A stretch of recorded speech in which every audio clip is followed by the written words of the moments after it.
Good evening. This is the Providence City Council meeting, Wednesday, January 18th, 2023. I'm Kathleen Alder, the mayor. Welcome.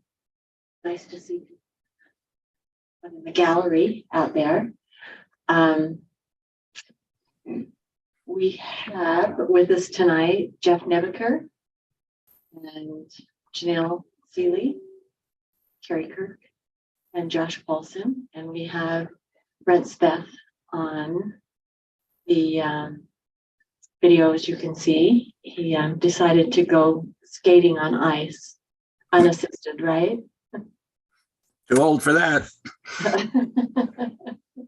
There's a time you have to quit that kind of stuff, right? Yep.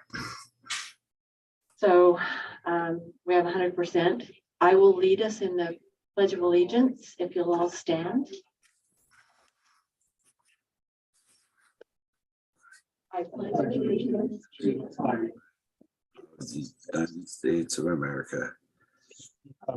Which he stands, one nation under God, indivisible, With liberty and justice. Thank you, everyone. And I've asked Cheryl Eames if she will give an opening prayer.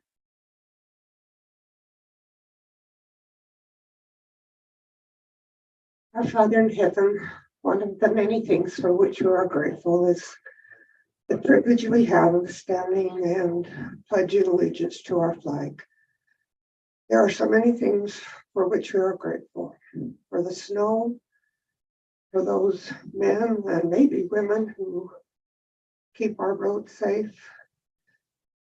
This is a provident place to live, and we are grateful for those who are willing to serve. May we always come with a gratitude heart, full of gratitude, and one of willing to talk and to solve what problems may come into our lives. In the name of Jesus Christ, amen. Thank you, Cheryl.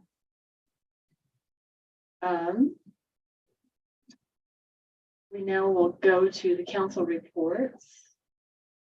Anyone want to start, or shall I just choose? Okay, Carrie.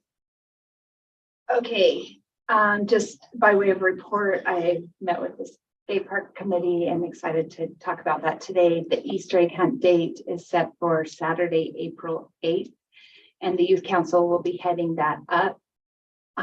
The youth council is also looking forward to a date at the legislature, which the mayor is heading up in February.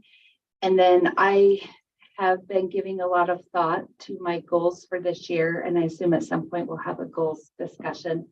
But I thought with it being our January meeting, I could maybe share what I'm thinking for my goals for the year. One goal is, a couple of my goals are similar to last year. One is that I want to capitalize on the momentum of creating a sense of place, which was really important to me when I ran, by serving on the committees for the skate park, sauerkraut days, tree lighting, Easter egg hunt, and youth council. So I would love to see that sense of place continue to grow, and I am committed to those committees. Another of my main objectives when I ran was expanding park space. And we've made some progress and we've worked really hard at that, but a goal for this year will be to explore funding sources and to have my hands-on involvement with the build out of Alma Linhart Park and Zollinger Park, and continue to seek for opportunities for land acquisition. My third goal is similar to last year, but improving communication with citizens with the launch of the new website and a new email communication system that will replace the pipeline. And then I added a fourth goal, which I guess is kind of an announcement, that I want to successfully run for re-election by continuing to communicate and advocate for citizens. If Josh and or Brett decide to rerun, I will support them. If they decide not to run, I will be looking for and encouraging citizens who are smart and ambitious and willing to engage in training and extra committees to run for council. So I would like to extend that invitation to citizens who can make the time to invest in the council. So those are my 4 goals this year. Thank you. Anybody else? I'll go ahead. We're ready to go. Well, I always love listening to Carrie because she's got such good reports and such enthusiasm. So, yeah, I don't know if I'm running again next year. I have enjoyed the time serving so far, and look forward to certainly doing some work this year, but not sure what next year will bring.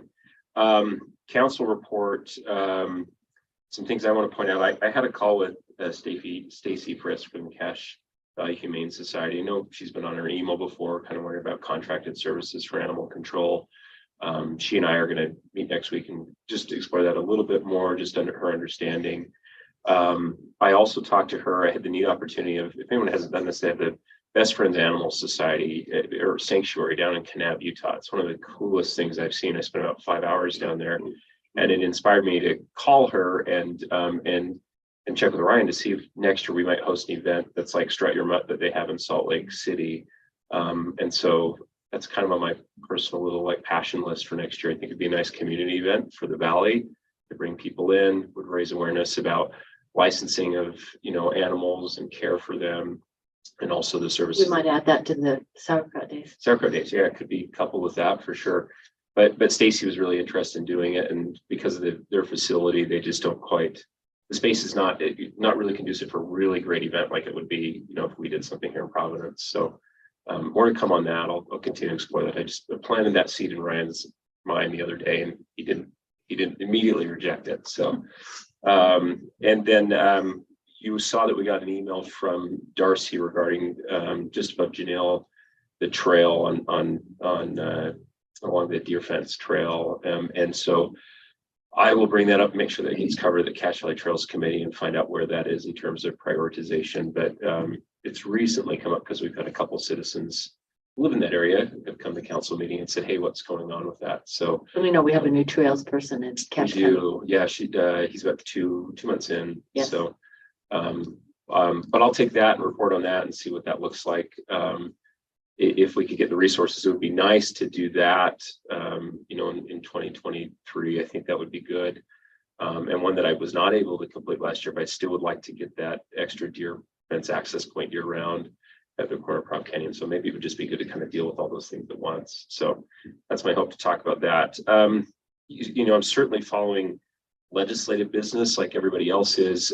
One that may not be on our radar as much, but I think is really, really important.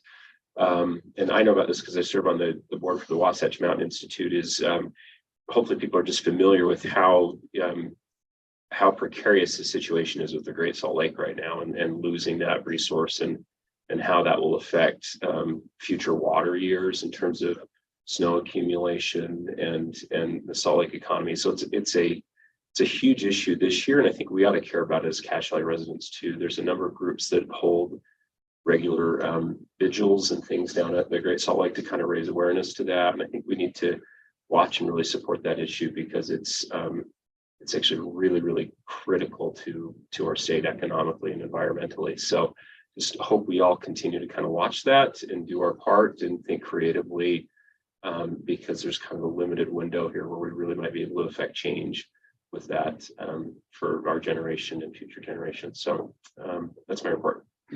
Thank you. Janelle, Jeff? We'll just scoot down the desk as we go. How's that? I have not as articulately formulated my goals as Carrie and Josh have, but just report on some of the things I've been working on. LPC met today for the first meeting for the legislative session.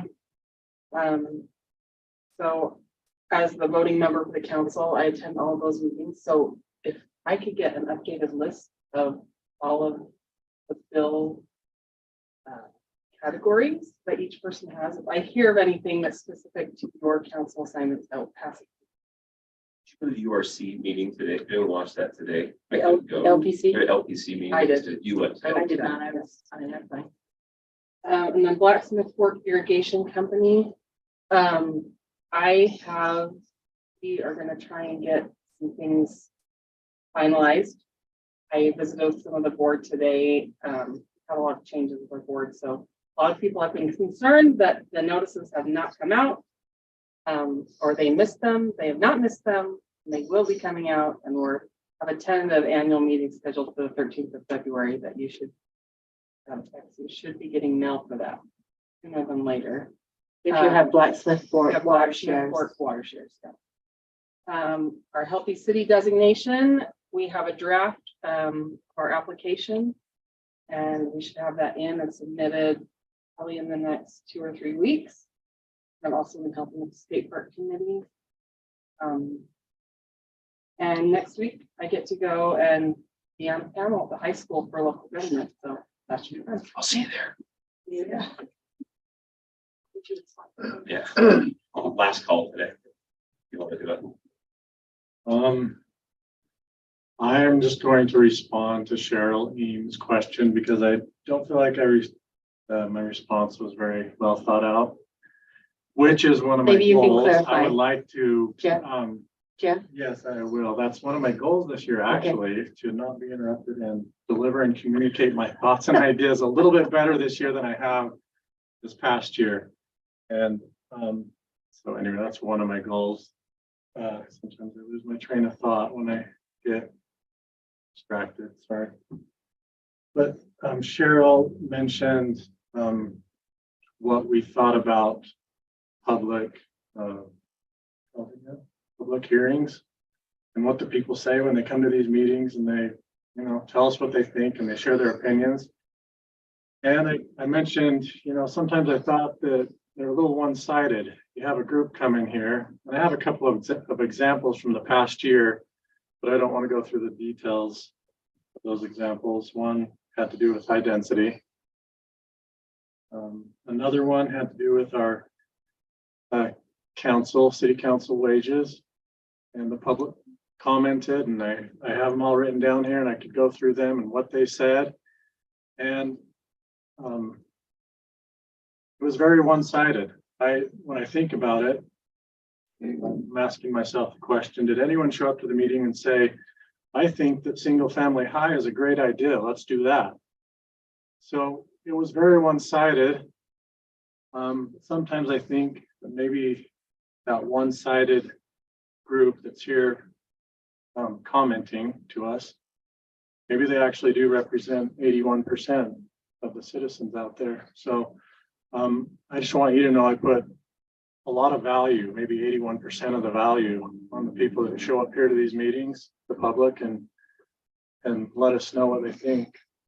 And hopefully those other people who have a different opinion, hopefully they'll show up too and have their voice heard and recorded so that we can maybe hear the other side.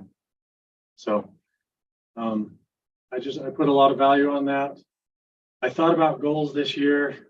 They're similar to the goals I had last year, but I'm also considering what Annette Drew said about making our goals smart and relevant and measurable.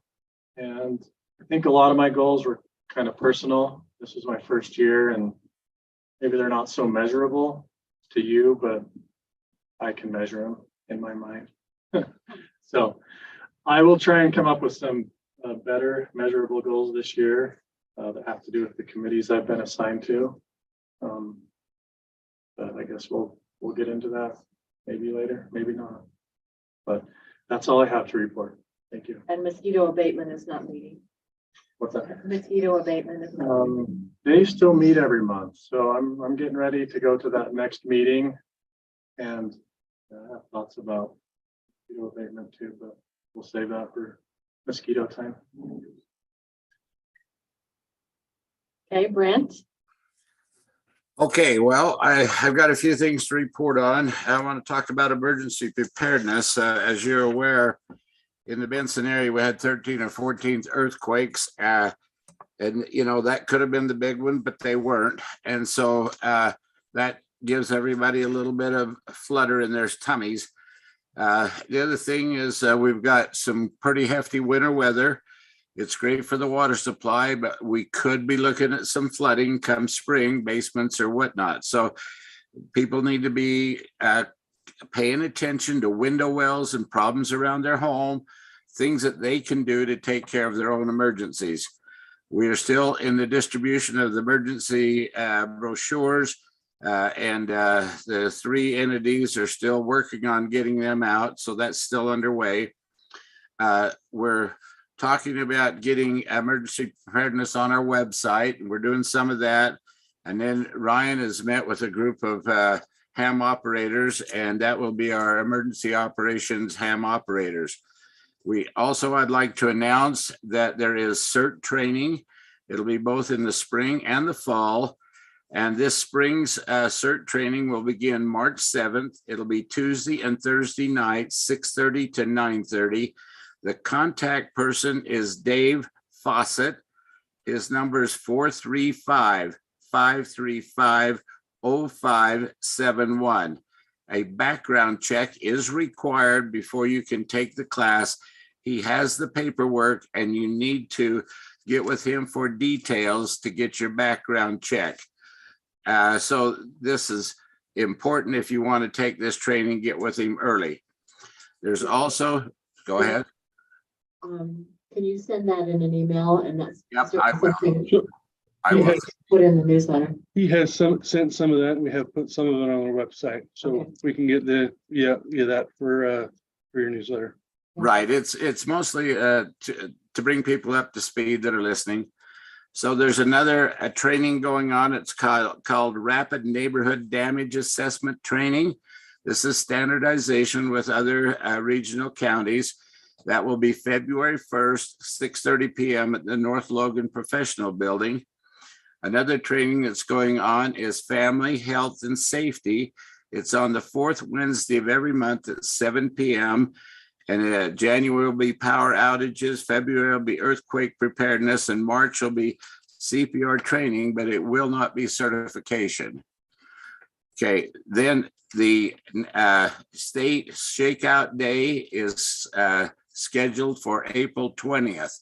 That's when each community can practice an earthquake drill. That'll be the shakeout day. And we need to decide what level of participation we want to be in. There'll be active shooter training at the Cache Valley Hospital on March 29th of this year. And then we have some local response teams for search and rescue, hazmat, bomb squad, and our radio group. And I've sent that in. And another thing I'd like to bring to our council is FEMA has released a local elected and appointed officials guide. And I'd like to get that guide to us so that we might do some training and see what's in it. And I'll work with Ryan on that. And so that's kind of, I've talked with Ryan. One of my goals this year is I would like to try and we've discussed, if possible, we could set up an emergency operations center, maybe do some training and see if we can bring our emergency operations a little more together and focused and get our people more prepared. we're going to need it. It's just when. And the other thing I'd like to mention is I'm still interested in water, even though I'm not the president of the Spring Creek Water Company anymore. But I want to still be follow the state legislature on the water bills, because we have put in a request through our conservancy district to be considered for money to do some piping to eliminate some of the seepage for Spring Creek Irrigation Company. And I hope that the board will continue to follow with that. As a comment on the Great Salt Lake, it has already risen this fall 1 foot over the entire lake. And they figure spring runoff at the present time will raise it another 2 feet. And if we continue to get snow, that's just more to that benefit. So there are some good things happening. Now, as far as the historical committee, we would continue to request from the council budget monies to be able to put up 2 more plaques when we do the budget this coming July. And that's about all I have.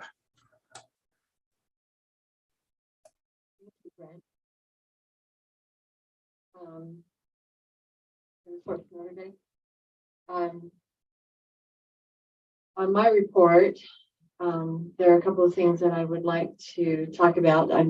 I'm still active in the Land Conservancy. The Land Conservancy is a statewide board. It's a governor-appointed committee, and what we do is look at individuals who want to conserve their land, and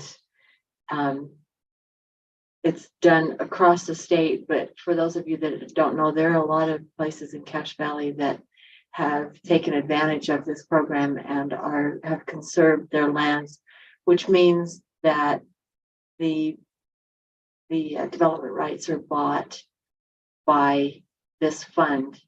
It's a state fund.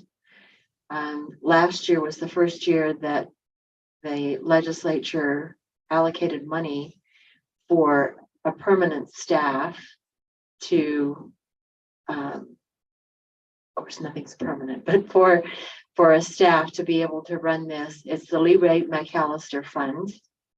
And then a board was established. And now the governor has put in his budget a $10 million fund with $7 million a year ongoing. So we're hoping that that will pass the legislature. And we'll be talking with legislators to make sure that they understand the importance of conserving land, which makes it green space, which a lot of people are concerned about. I wanted to let you know that we're working on putting together a document that pulls the goals and things out of our master plans. So it's a little more concise to help you as you develop goals that you want to work on for this next year. So we'll be coming back to you with that next month. As Carrie said, the Youth Council is going to go visit the legislature. We're going to go see some committee meetings. We're going to meet with our legislators that represent us in this area, Chris Wilson and Casey Snyder. And they'll be spending a few times with probably 30 minutes. And we are just going to give them an idea of what happens in the government. Hopefully some of you have had an opportunity to go down to the legislature during the session.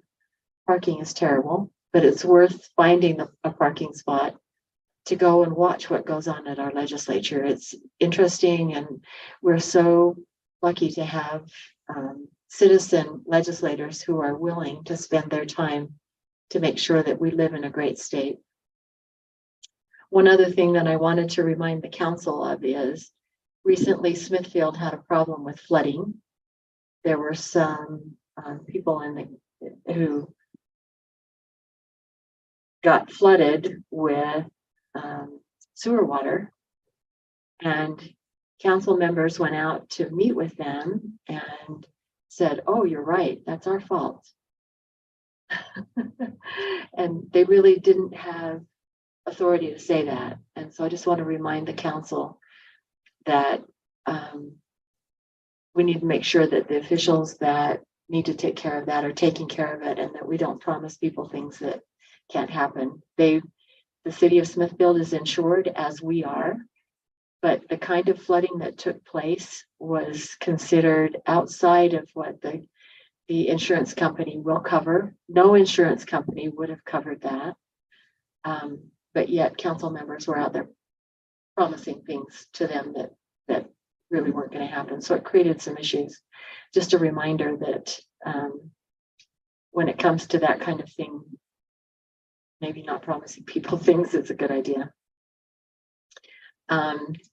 The Utah League of Cities and Towns has a meeting weekly about legislative items that are taking place that affect cities. And Janelle and I are going to be attending that. There was one today that I was not able to attend, but we will be down there making sure that our city is represented, and the kinds of things that we're concerned about that are happening in the legislature are being voiced in those meetings. So I hope those of you in the audience are getting an idea of the time and effort that's put in by the city council on your behalf. We're trying to make right decisions for the right reasons for our citizens, and your feedback is good. It's like I always say, we take good feedback as well as issues that have come up. So we appreciate hearing from you. Okay. Mayor, we'll close that portion of the meeting. That's Brent for Brent. Brent's got his hand raised. Brent, I'm sorry. I see your hand now. I'm not used to looking for your hand. we passed a tax incentive to put some money away for land acquisition for preservation. And how does that dovetail with what the state is doing? Are there two separate groups working? Does that money work with the state? How does that coordinate? That's two separate groups.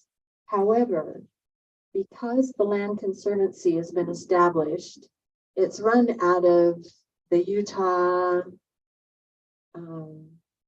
Agricultural Department. We have begun pulling together all of the fund managers for each of those funds. There are about 10 to 12 across the state. And we had our first meeting in September, I believe.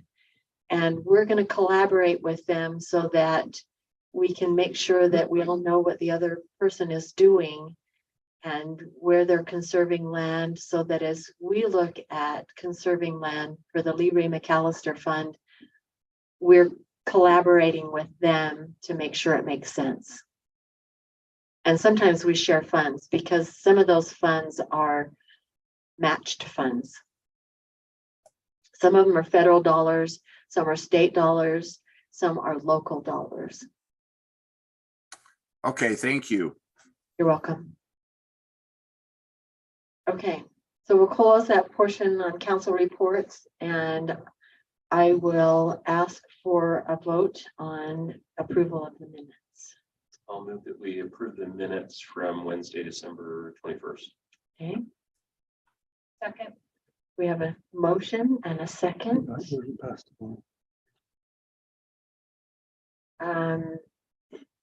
Do we have any comments? Okay, all in favor? Aye. Any opposed? Okay, thank you. Public comment. If you are here to comment on something within our purview that is not on the agenda, we would be happy to take your comments now. Again, we take positive comments as well. But if you are here to talk about one of the agenda items, then we would ask you to hold that until we were talking about that agenda item. So is there anyone here who would like to comment? Come on up and state your name.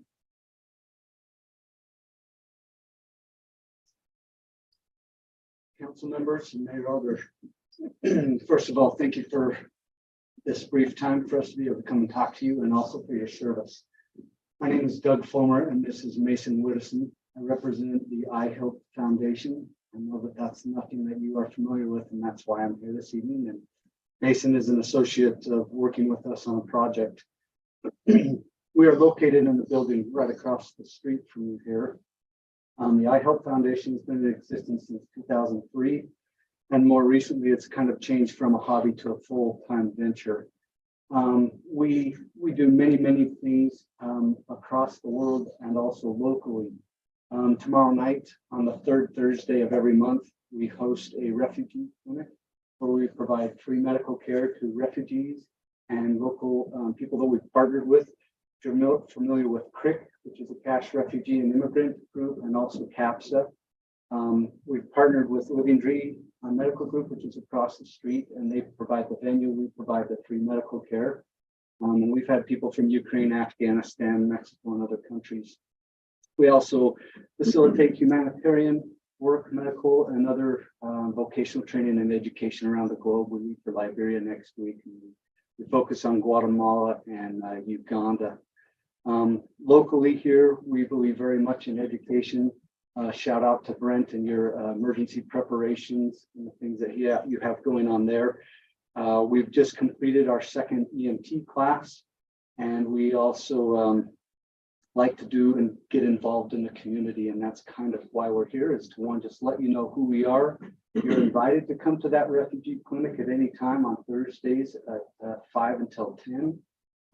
And it's just right across the street at the Living Tree. So, and having said that, I'm going to turn some time over to Mason and he'll talk a little bit about what we have, and then we'll both exit as we're not residents of Providence, and just grateful for your time.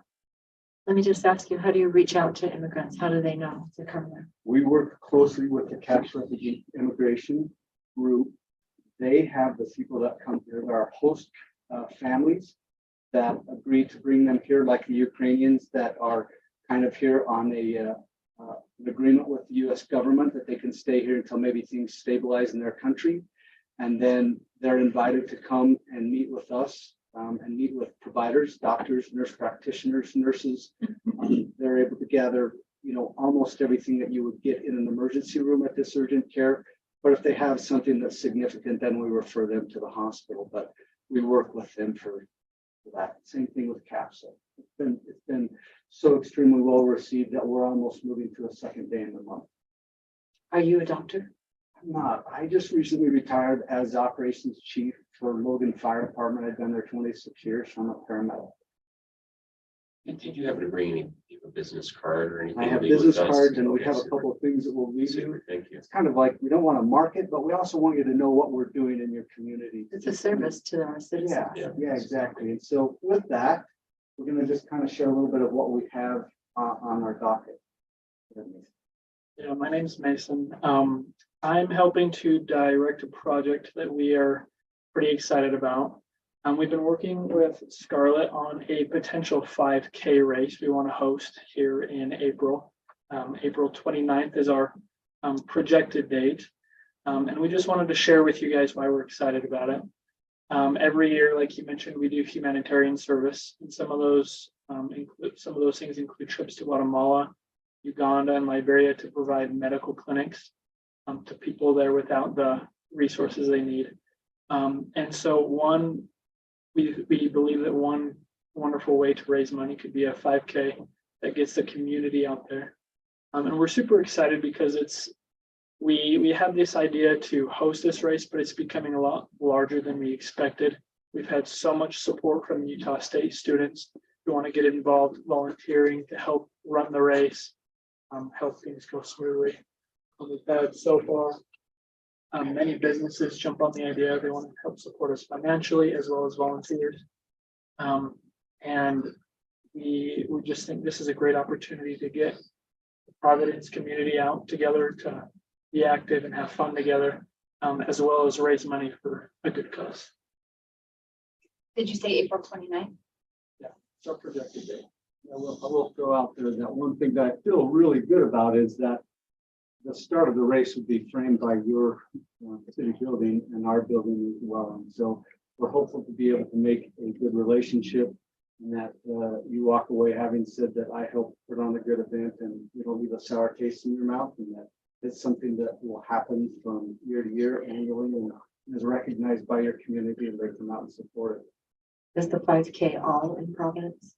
We work very hard to make sure that the 1K, 5K, and 10K stay within Providence City limits properly. Great.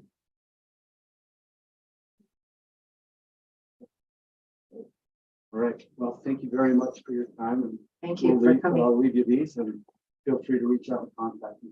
And you're over there 9 to 5 every day. Thanks, Doug. Good to see you or hear you.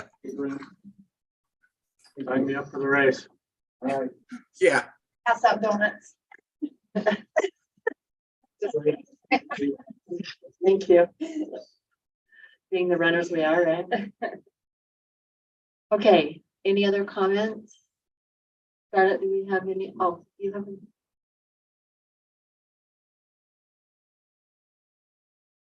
Some comments, some questions. My name is Emily Watterson. And I know you've probably beat this to death. I've reviewed the minutes from the past couple of councils. But when it comes to public comments, are public comments generally only taken into consideration when they're announced here and brought to this public forum? Because several times I've emailed into the city and only received very few responses in return. And so that's why I question, after seeing it come up there and hearing him talk about how Councilmember Nebeker mentioned that he takes into account what's been brought before here, but other comments and emails, whether they're directed to each council member or to the city as a whole, how are those received? Are they received in the same light as if they're brought here? Absolutely. We want to hear from everyone. I think Jeff sees it differently than maybe the rest of us, so he should probably answer too. The people who come here to this meeting, I feel like they're putting forth a little bit more effort, and maybe not saying that an email cares much if you send me an email. I haven't received too many emails this past year though. When it comes to the public comment section in the agenda, whatever the issue it happens to be. I've had a few, but I don't get many emails, and I would love to have more, but I would weigh them equally. You know, if you can't make it to this meeting, I understand you have other things you have to do, but I don't get phone calls. I don't get a lot of emails. Showing up at the meeting, having it recorded on the public record is nice. But no, I value all public comment. So I don't think one's more important. Can I than the just other. ask you who did you email it to? Just on the general comments? No, I think I've sent at least 2, possibly a few more. And they were all sent to every single council member and mayor, which I believe the first email was a different mayor. And he was the only one who got back to me at that time. And then this last time, I believe you, Councilmember Seeley, and Mr. Snow were the ones who responded. Is there a specific issue? It was Not to- it was several issues on that, Okay. and they were addressed and they were covered. They were questions that I had and things that I was wondering about whether the city was working. Sometimes I'll check with Ryan or with other council members and make sure that there was a response. Otherwise, one of my goals is to do 100% response on my emails. So even if it's and I got it. So I'd be surprised if you didn't hear from me, but otherwise I may have checked with Ryan or Janelle but I weight any comment. Like, I don't feel like people have to come to city council meeting for their opinions to be heard. And I feel like we were elected because we're willing to do due diligence. And so for me, if people can bring to light new information, I'm always open to that. But for me, public comment isn't a vote, because we've been elected to do what makes the most sense with all of the homework and not the sentiment of a few people. So that's how I feel about it. But I love it when citizens are willing to engage and find problems to solutions. And I believe that this council is always willing to engage in finding solutions. Thank you. I just say, Emily, I want to apologize if I didn't respond to you because I do sometimes what Carrie does, but based on your feedback, I think I'll change my behavior. Sometimes if there's questions asked and they're answered by the city manager, another council member, you know, and they're factual questions, I just let those lie, you know, because I figure it's asked and answered. But I do think that's a good practice. It would make, I'm hearing you say that I don't know if you got it because you didn't reply. And so I probably acknowledge I've probably done that, and I'll change that going forward, you know, with your message just to let you know that I got it. But typically if it's a question, I try to, you know, sometimes I'll even shuttle those to Ryan and just say, hey, Ryan, here's my opinion, but Ryan, you know, answer that, you know, on everybody's behalf. So, and I do feel a little bit more like Carrie, just so you know, I think I actually probably prefer emails a little bit more in that people are able to present a little bit more complete information, you know, than they sometimes can standing in a public setting, right? So it's sometimes a little more thought out, you know, there's some thoughtful questions and they can write, oh, here's something I saw online, or here's a chart or a graph. So more than anything, thanks for doing it and coming here and saying, hey, I need to hear back from you. That's what I've heard you say today. So Wonderful. Thank you. I've probably done the same thing Josh has done. If it's a question that my first year, I usually, hey, Ryan, what's this? What's that? I will try to always respond. So But I will copy them Sometimes, all yeah. on my responses, whether you see it or not. Sometimes I copy them blind so that so it doesn't become a open public meeting issue, but they'll all have gotten my responses. So I Yeah. try to always respond. So then we know, and then we're like, oh, okay, check. and the other important process is, I'm almost certain, sorry, correct me if I'm wrong, if you write an email on a public comment on a specific issue for a public hearing, those typically, they get read here. So those actually get logged, and if they have one, they get read as part of the public hearing. I'm correct in that, right? If it comes to that specific email address that we do for public comment. And then it becomes part of the public record. Yeah. Where is the good location? The only place I've ever found it is at the top of the agenda headings. Is there another spot on the city website that has that email for public comments? I'll have to look. I thought it was on the council I thought it was on meeting their, agendas. I thought it was on the main web page. But you can always go to any agenda and pick that link up. Yes, it took me a while to Yeah. find it the other day. The other Which thing that is you, why I'm here, because I tried to email it in and didn't get the email in time. well, the other thing, just as a reminder, the very thing that I talked about with Smithfield, we need to be careful how we answer questions also. Because we don't want to be promising something that is not correct. No, So I that's why we'll touch base and completely understand. make that sure, but we'll try to say, we heard you, we got your question, but let's get back to you on an answer. Wonderful. No, thank you. Thank you. I appreciate your comments. Again, at the risk of kind of beating a dead horse, I was, like I said, caught up on some of the old agendas. The bike lanes, I'm specifically concerned about. Spring Creek Parkway, was it addressed in any of the meetings? The issue is the minutes on the agenda that come through are very limited in their scope of response. So I wasn't able to see, were there any changes discussed for Spring Creek Parkway between 100 East and 100 West? It's currently slated on the map as a bike lane with no street parking whatsoever. And I was wondering if that had been brought up, because for me personally, I live there and it is an absolute huge issue for me and my neighbors. The lack of The parking. lack of the bike lane. the taking away the parking. Yeah. Brian can answer for me, but yeah, it was discussed a lot, We actually. discussed a lot of areas. I would say there is very few areas in Providence that are actually striped or sized for on-street parking.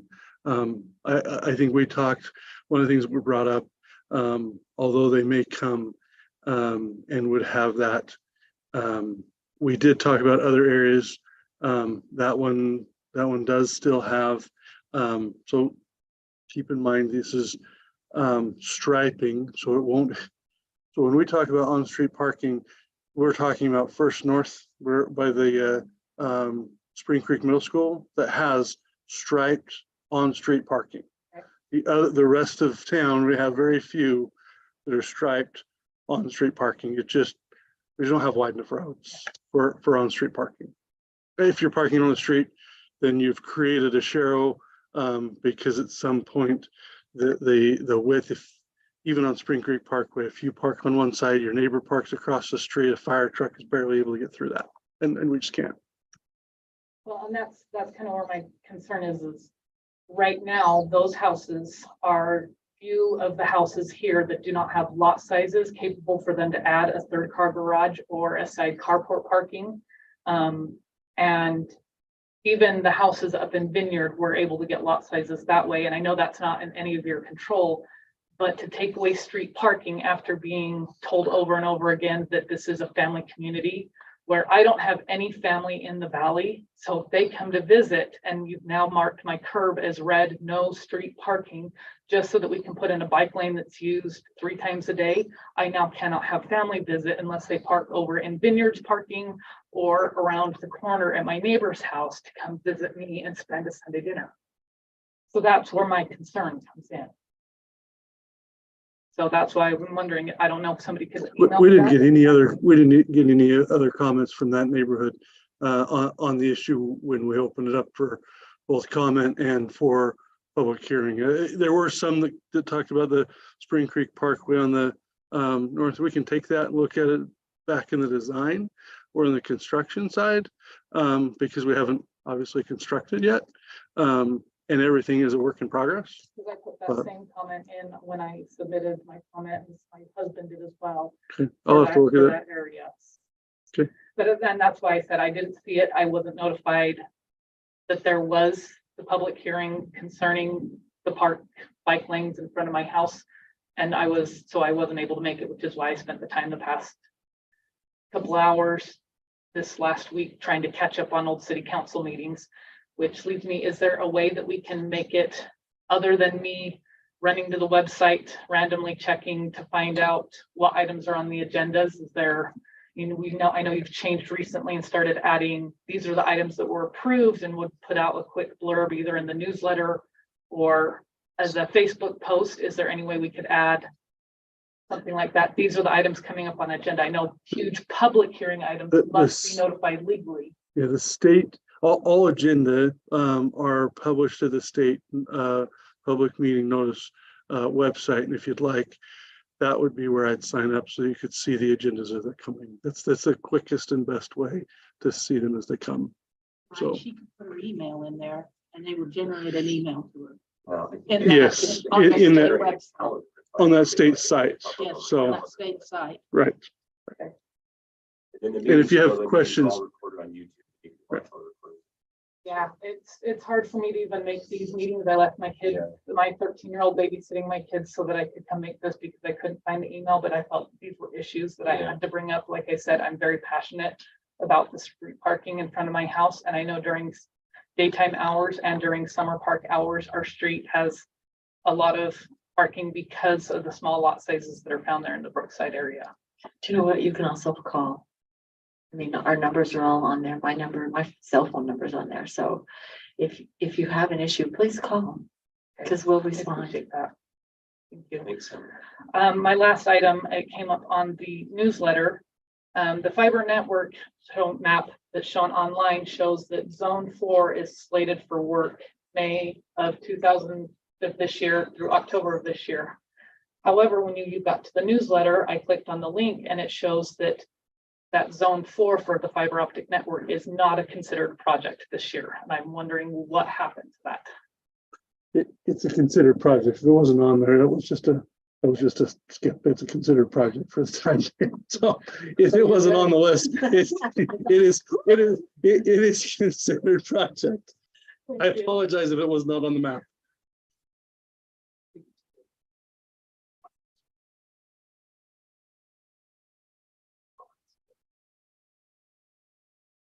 Snow and ice make it a little hard to get through things. There's a lot of issues. I saw them in my neighbor's yard, before they did micro French. It was something else, but it's happening. It's just going. So we'll get there. We're coming. We're just happy to have people come and say, "Yay, I want it." Thank you. I appreciate your time. Thanks so much. Thank you.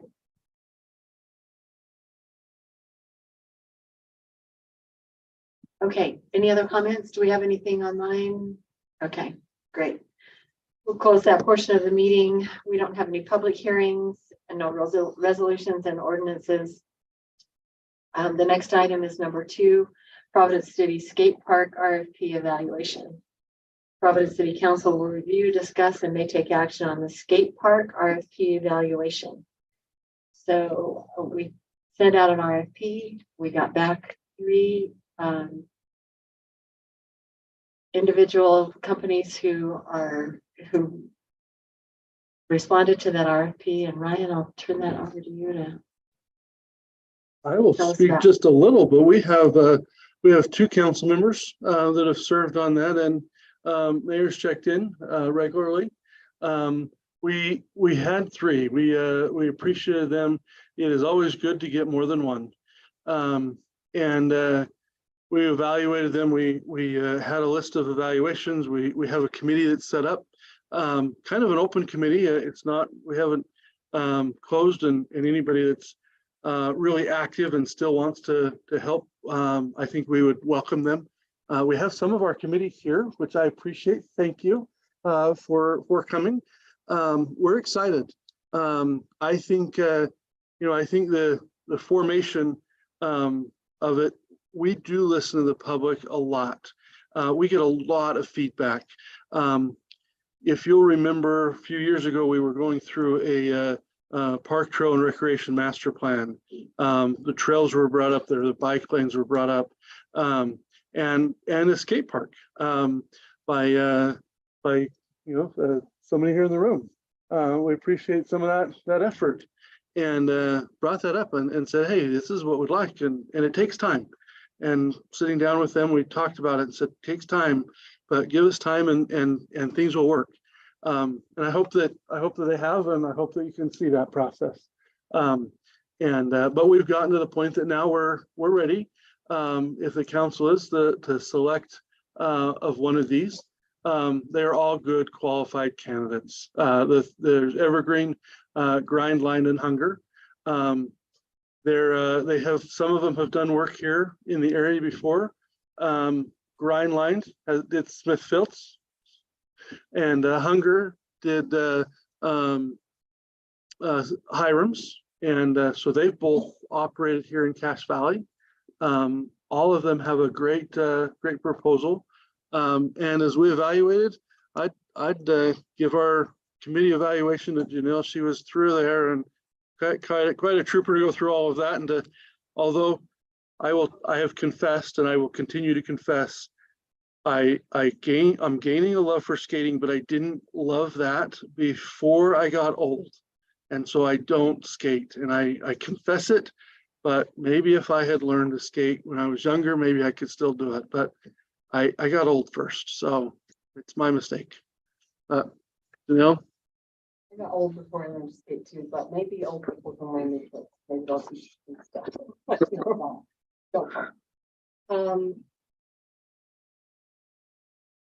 We've met, Carrie's been pretty active with the committee meetings that I haven't made it to. She's been there. But the public coalition, public committee, we have a lot of stakeholders that have been participating in these discussions. A lot of our community members that are here tonight are part of that, and it's their enthusiasm and their energy that brought this project forward. We reviewed and scored all these proposals, and then we did interviews last night with all 3 of these design build companies. And it was the recommendation of the group that we choose Hunger to build our project here in Providence for a few different reasons. Because I think we'll get more value for our money with them. And they've just, having integrated and worked with them on different projects in the Valley, that they had the most positive feedback, I think, from the group. Would you say that? I would agree to that. I think that was the group's take. Yes, I think that's, yeah. I don't know. You guys have questions about the proposals or concerns, ideas? At where I work, I'm around a bunch of senior who are boarders, and I showed them these plans. And they board all the time. They do paintings of them boarding and they get accepted to the state show. Anyway, Yoshi, Wolf. When you say boarding, I'm not sure. Are you Skateboarding? skateboarding? Okay, because I know you work in art too, so I didn't know if it was like, okay. Yeah, skateboarding. They loved this one, Hunger. Yeah, they said has a lot of diversity, a wide variety of features for all levels, lines for flow, separate bowl and street section. Anyway, they like the one in Hiram, and they say a lot of people go there to Hiram and enjoy that one. So, hey, those are my comments. I would be interested if anyone from the committee would like to make a statement, or any of the youth that are here, if you came prepared to share something, to take a moment to speak to the council. Mr. Soto, who started this whole project, is shaking his head no. But Need to convince he's the one- everybody. He's the one that gathered names, and you know, it's good for citizens and for youth to know that public engagement moves to action, even though it's not like overnight. It still happened relatively quickly. You know, you're not graduated from high school. That's amazing.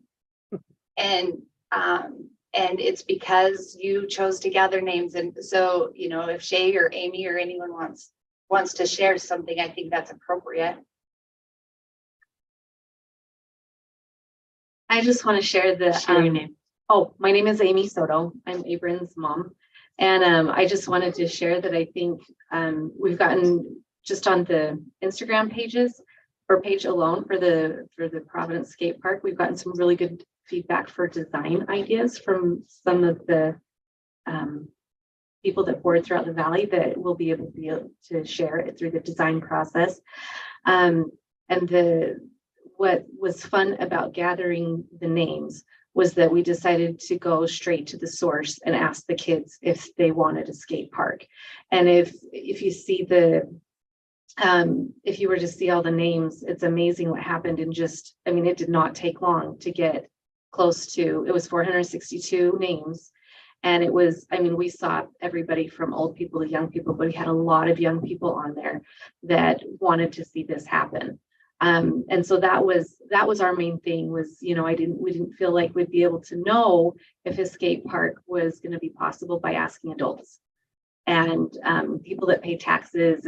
But we had older people. I mean, one lady had to have been in her 90s. She was the cutest. And she said, "It's about time." And that was my favorite. I wish I could have scooped her up and brought her with me. Josh, are you the one that likes Twix? Not any more than the average person, I don't think. But I'm pretty Everyone sure loves you Twix, responded to an initial email of mine, and I still owe you a Twix. Oh, you do owe me a Twix. That's nice. I do. I Thank do. you. All right. So I just wanted to. We'll split it in half, right? You can have a Thank piece you. and I Okay. can have a piece. I think that sounds great. Yeah. But I just wanted to say how much I appreciate you guys and Ryan for kicking this off and getting it going. We really didn't think it would happen for many more years. I'm super impressed and super pleased with the progress that has been happening towards this. I think it's going to be amazing for our youth. I think it'll be amazing for Macy's. Even if they turn the elementary to something else, or I mean the middle school into something else, I think it'll still be amazing. And I think that this is something that is going to be an all-inclusive thing for all of our youth. You know, it's not something just for parks for elementary kids or pickleball courts for middle-aged people, but this is something that all of our youth can. And I mean, parents and adults. You know, I have one girl that was telling me she was just taught a dad how to drop into the bowl at the Hiram Skate Park I think it was over the summer, and then he taught his daughter, and it's something that perpetuates. It's going to be really good for our youth. Thank you. Thanks, Amy. So my only comment was I'm just going to ask, like, we talked to a lot of skaters and what do they think about it? And so that's what's so cool about this is to hear such great community engagement for me, to hear that, you know, because I can vote with confidence on something like that. And the fact that Jeff, you know, talked to his students about it and man, what an inspiring night. That's super cool. So, Well, it's incredible when we get people from the community who want something, who will come forward and say, partner with us and let's make it happen. Yeah. And that's what happened. Right, and So- Amy didn't just show up and ask, like they gathered names and they're working on getting donations And, you know, the committee is like talking to people and setting up fundraising. They're not just like putting their hands out and say, build us a skate park. But they're willing to work for it. It seemed like Shay might have something to share. Yeah. But my name's Shay Gavar. I thought they looked like they were gonna come out, actually.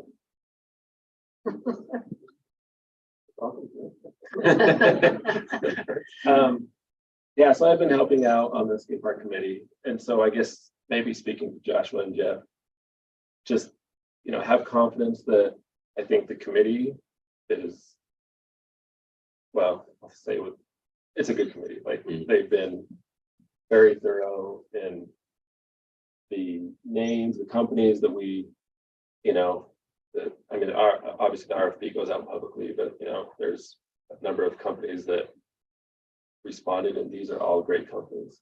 You know, these three are like premier builders, and so really good companies to respond. And I was trying to be very objective when evaluating their proposals. Because going into it, I was like, Hunger's the company. We want them to do it, but you know, trying to be objective, and then again, they came back with better pricing, a better plan that I think people are more excited about, and just my experience with them over the summer, my kids were super excited that the park was going into Hiram. And so they're, Dad, let's go check out the progress. We drive down there, and they'd invite them over. Hey, come check out this feature that we're building. What do you think? And then they even got to the point where they're like, get a trowel, start smoothing out the concrete. And they got ownership in the park, and they have pride in that park. And then obviously thanks to Amy getting this happening here in Providence, I mean, they're even more excited. So, you know, I guess I just want to say thanks for allowing us to even get this far. We're super excited, and there's, you know, I speak for my family, but there's a number of families up in my neighborhood that are excited. And so now we, you know, $300,000 budget for this proposal that we got from Hunger. And I think that's a great plan, but personally, I know some committee want to raise more money, do something even better. I don't know if we want to talk about that at all, but We do, we want to tell everyone that we yeah, so want more funding. and I guess I don't know how much Jeff and Joshua know about what's been discussed on that, but you know, I just received the proposal, so yeah, I haven't heard from the committee. I'm working to try to commit Shay to a donation, so that would be great. I was hoping he'd come and make an announcement. no. You know, those families that are excited at this, $500 a piece. No, the families that you said are. the other Personally, I families. just think it would be. I think he just cool. made a commitment. Yes. I don't know if we can contractually require them to do it, but I think it's kind of fun for those that were involved, like the sodas and other stuff. If they kind of got to etch their names in the concrete somewhere or something when they put that in, I think would be kind of cool. For 10,000, I'll etch their name in, or they'll etch their name in. And See a Twix bar. Go ahead and go. I want to. We all want a bigger park, right? I mean, I think that's what we're looking for. As a skateboarder, it's like, More feet, yes. this is great. You know what Hunter put together is awesome, but it's almost like, hey, we're going to build you a basketball court, but maybe we're just going to make it half court or football field, half the football field. You know, you can still play basketball, you can still play football. Is it worth doing it? Can you do it in phases? I'm just curious. It doesn't You know, really. You can, and Yeah. it's done in phases, but it becomes These pieces, and it's Phases are very difficult. Technically, you could probably do it in phases, but it's Can you really explain the pretty budget? difficult. The money part of this that I don't- Yes. haven't heard of, I guess. So we have established a 5-year budget model, and with that, we can show what we're planning to do in given years.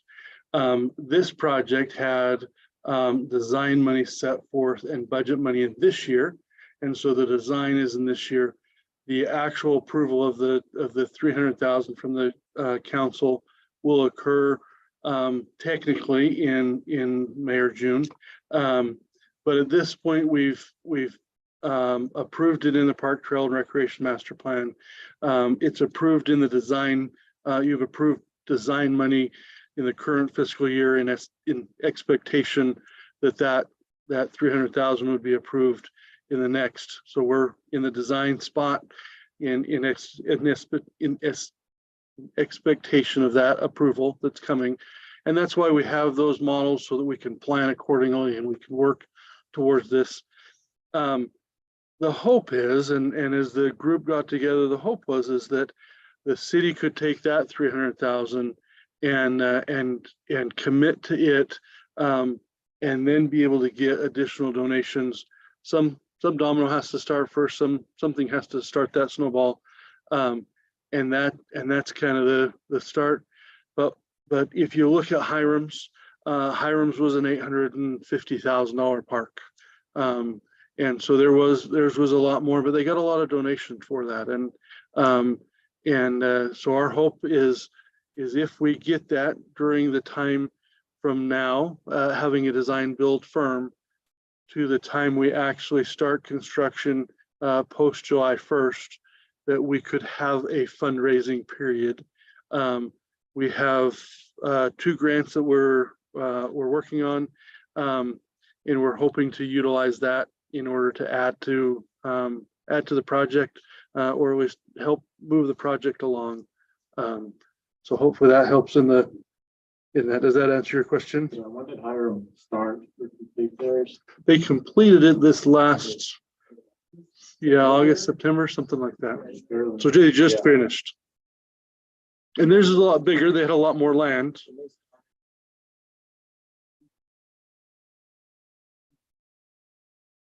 They started construction in April. They had a lot of dirt to move, get elevations right, and I think that phase of excavation took a lot longer than they. But I'm sure their design and planning phases took longer than that. It's just, that's not the visual thing we've seen from that. And that's the thing with Hunger, or any of these companies that I build, we were able to, they had the drawing, but because of elevation of some of the dirt and whatnot, they were able to adjust it on the fly. So we have a plan for a half park right now is what you're saying, and we want to raise enough for something like Hiram. Is Hiram a full? I would say we have a full park. This would be as big as Smithfield's. But there, as if the interest there, and we've seen the interest, obviously this is the time, to Josh's point, if you're going to grow it, it's very difficult in phases. If you're going to grow it, it's the time to grow it is now. I would say that we have a full park. That design is what they estimated. We gave the designers a budget, a $300,000 budget, and that's what they said they could build for that. So we're not building half of that, but if we could add a pump track around it, or if we could add another feature or multiple other features, that would come in fundraising and could grow it. But we have a base. So, I mean, I wouldn't say it's necessarily, I would say we have a full-size basketball court, but what we don't have is maybe we have a full-size soccer field, but we don't have turf. We could add or go to different ability levels and different things, but I wouldn't say that we have a half. Yeah. My concern is we'll be in the Logan State Park, Smithfield, or Hiram. I mean, let's talk about Hiram. I just want to hear, you're a skater. Yes. Okay, Sorry. so Brian, I appreciate what you got to say, but this is really not, let's hear someone who's gotten on a skateboard before. Yeah. So Hiram is a very large park. Yeah. Skate park. While you're there, you look around. So I don't know if you've seen the park that they've built out there. They've got baseball diamond, dog park, basketball court. And it's 30,000 square feet, right? I want to say that in their proposal, it was 850,000 and it was 30,000 square feet. Yeah. Does that sound right to I you? don't know. Go look in your papers, right? Because I know. But you've got a huge park, and the skate park is packed. And you look around the rest of the park and you see a couple people walking around, maybe a couple people playing basketball. The same thing at Logan gets crowded. Smithfield gets very crowded. So skateboarding is growing in popularity. There's a ton of kids doing it. There's a few dads, daughter and wife that do it occasionally. And so there's a lot of people out there. And so as much as I like this park, one of my concerns is it's going to be the most visible park in the valley with its location right next to the middle school. I think it's going to attract a lot of people. Would it be possible? I don't know if they want to speak up, but I'd actually like to hear from some of the young women and young men who skate, their perception of it. Yeah, That's I'll sit okay. down. Sincerely. Just her question, it is 30,000 and it was 839, so I pulled that up for. I just like to hear what they Yeah. think about it, Sure. you know? It was 30,000. I think it's a great Tell idea. us your name. Oh, my name's Chief Guevara. Son. And it's a awesome idea. Like I've been wanting this for many years, 3 or so. What do you think about this plan, though? What do you think about the park that's Oh, being proposed? Right now? Awesome. I saw that. What does that mean? Just kidding. I know what that means. I got it. And it's like kind of like the talk of my school right now. Everybody's like bringing it up and like really happy for it. So I think it's really cool. Yeah, I go to Spring Creek, so Okay. just like right there. Do you think you need a bigger park? For how many people it will attract, it could. But How many square feet is this park that we're talking about right now? Between 7,000 and Come up to the 8,000. come up to the mic. Come up to the mic.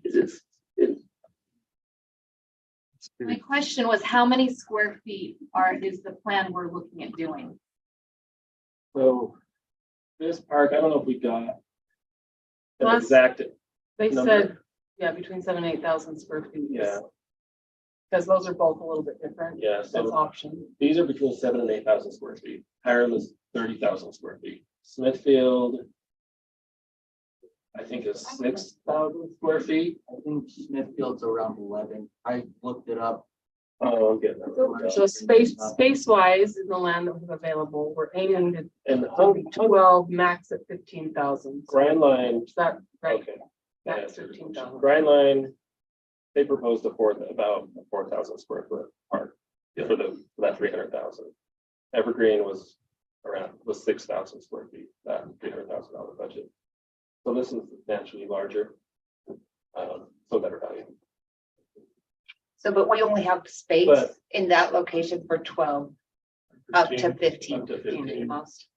So, But this is 85 but currently. approving this and getting the ball rolling is the step that we need to do in order to apply for the grants. And, then we show our commitment by being able to match funds. And so there's lots of possibilities for adding to this plan. Yeah, And we I get that, anticipate that and will I happen. fully am support of approving it. What I'm trying to figure out is like, what is the ideal time to pull the trigger? What I don't like to do is you put in something that's woefully insufficient if that's the case. And it feels a little bit like, I don't have to pick on anybody, but like Millville sign going into their city looks like a teeny little sign, it's like, boy, I wish that was, it was too small. It should have been bigger, so. I get that we need to I get it totally started. agree. I just say, I don't spent do the it first yeah, two don't do it meetings until we talking do about it doubling right. the budget. until we do it right. That, Yeah. I totally agree. That was 100% a Yeah. huge concern for me. And I think one thing to ease your concern, I think with hunger, they have this plan that if we did come up with more money, and we talked about that, like they'd be able to adjust on the fly and they can act, and I think Dave was even suggesting, okay, here's a drawing for a $300,000 budget. Well, give us another plan for 450, another one for 6. So they could have that in the back pocket. So time is of the essence as we talk about raising money for this, because as they start to get the design taken care of and in place, they're going to want to know what we're going to have to spend. So we need to get out there and be raising those funds. Brent, earlier you had your hand up. Did you have something you wanted to add? I just had a comment. My comments are that, we'd all like the Cadillac, but some of us drive Fords. And so it depends on where we're at with the budget. And if we had the money in front of us at this point in time to do bigger, then we could propose to do bigger. We don't have the money in front of us right now. Time is of the essence, as the mayor has said. And so the question comes, do we want to do what we have money for at the present, Or do we want to forget it for now and shove it out maybe to another year, and maybe some people can start raising money and come back and relook at it when we've got more money in front of us? And that's my question. Well, when we first started the process with the committee, we went out and asked people for donations, and they want a proposal first. They want this first. So I don't think pushing it out would be of any benefit as far as fundraising, because people that are giving money want us to have a plan and know what they're contributing to. And for the grants, we need to have a plan so that they know what they're contributing to. And it's my understanding that the company can adjust, because this is a design build. So in my opinion, we settle this situation by moving forward with what we have. We have a budget, and we have a company that we like and can give us the best bang for the money that we have. I would say that we move forward with getting the skate park, and we go ahead with it. That's my thoughts. Making a motion.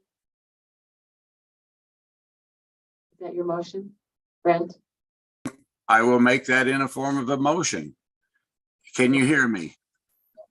Who do you want to award it to? I would propose that we award it to Hunger. Second. Okay, we have a motion and a second. Do we have any further discussion? Could they do this in 2 phases? So we do what we can now in 7,000 square feet or whatever it is. And then maybe I don't know if that's the decision right now.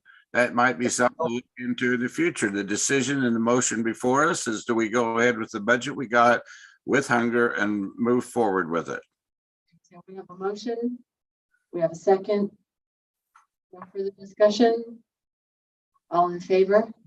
Aye. Aye. Okay. So the motion passes. Thank you. Yeah. Yeah. Oh, sorry. Right now, a 6 skate park in Providence. And for anyone, small contributions can be made through the Directive website. They have a place, if for under $100, if you want to start having your friends each pitch in $10. And then for larger contributions, we would love to work with you on gathering those. And Amy's heading that up. And if you go to providenceskatepark.com, there is a donate button that will take you directly to Directive's website so that you can donate. And it's like she said, everything under $1,000. You can also do more than $1,000, but you'd have to add different, it's added to the cart. You'll see when you go to the website. And if you follow us on Instagram and Facebook page, I'm going to work on getting us a TikTok account. That's scary to me. And we'll go They'll from there. all link to this site. And they'll all link to this site. Okay. Awesome. Correct. Thank you. Thank you, council. Item number 3 is a reappointment of Planning Commission member Michael Fortune. Michael Fortune has been serving on the Planning Commission. He's currently the chair. His term is up on in February. And he's in need of reappointment. He has indicated that he is willing to serve for another term, but he has to be appointed by the city council. How long is the term? 3 years? 3. And then how do they choose their chair? They elect as a body. He's done a great job. Michael does his homework. He goes to the property, he makes calls, he really has done a very good job of that as chair of that committee, but he will have to be re-elected chair once we reappoint him. An election of chair is in July, I think June or July, something like that. Right. They have, it's all in their bylaws, and they're very good to follow their bylaws. that was my question. Just do alternate members and do they rotate, or they just Cycle. permanent? They Yeah, do they cycle cycle in. in, or are they just alternate members for life? No. Is that what they were? No. They'll move If up. someone Yes. leaves the commission, then All The things alternates actually move up. leave, not. So if he left, then.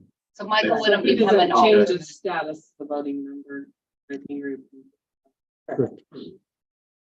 Well, yeah, wondering if when the alternate members move up, they move up when someone leaves. Okay, so I'll entertain a motion.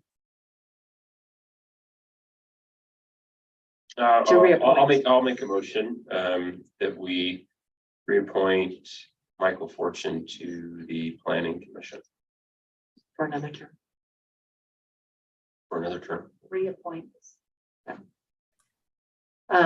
We have a motion. We have a second. Second. Okay, a second. Any further discussion? Yeah, so Jeff got me thinking. I hadn't thought about that till he brought it up, so appreciate that. We have two alternates right now. Yeah, I understand with two alternates. I've served as an alternate and a planning commission member in the past. My thought was, I'm a large advocate of term limits. I wish we had term limits more in, like, federal and state government and things like that. And I realized, do we have term limits on, how long can they I reappoint? think there's 3 terms, times. two Two, two so it'll terms. be reappointed once. Okay. I know there's a term Probably limit. answers my question, because I was wondering if there were term limits on that, because I would like to see those, cycle. There is term cycle limits. it. I can look whether it's 2 or 3 terms, but there is a term limit. I like term limits too, but there's also like the institutional knowledge that comes from experience. Sure. From I'm serving. just not a fan of lifers, and they- Yeah. Yeah. We don't have any lifers. Yeah. On that. Yeah, not on the planning commission. It seems like they turn over pretty quickly. That answers my question. Okay, so I'll call for a vote. We have a motion and a second to reappoint. All in favor? Aye. Aye. Grant, did you vote? I'm sorry, I didn't hear you. Yeah, I. Okay. Motion passes. We'll close that portion and go to number 4. Number 4 is plans for Providence City waste removal services. You all know that Logan has decided not to collect garbage for any other of the cities in Cache County. And we opted not to be part of the consortium where the other cities are collaborating to get a waste hauler, some of them. And there are 4 with us that opted not to do that. So we have been investigating what would make the most sense, be the most cost effective for us, and Ryan has some information on that.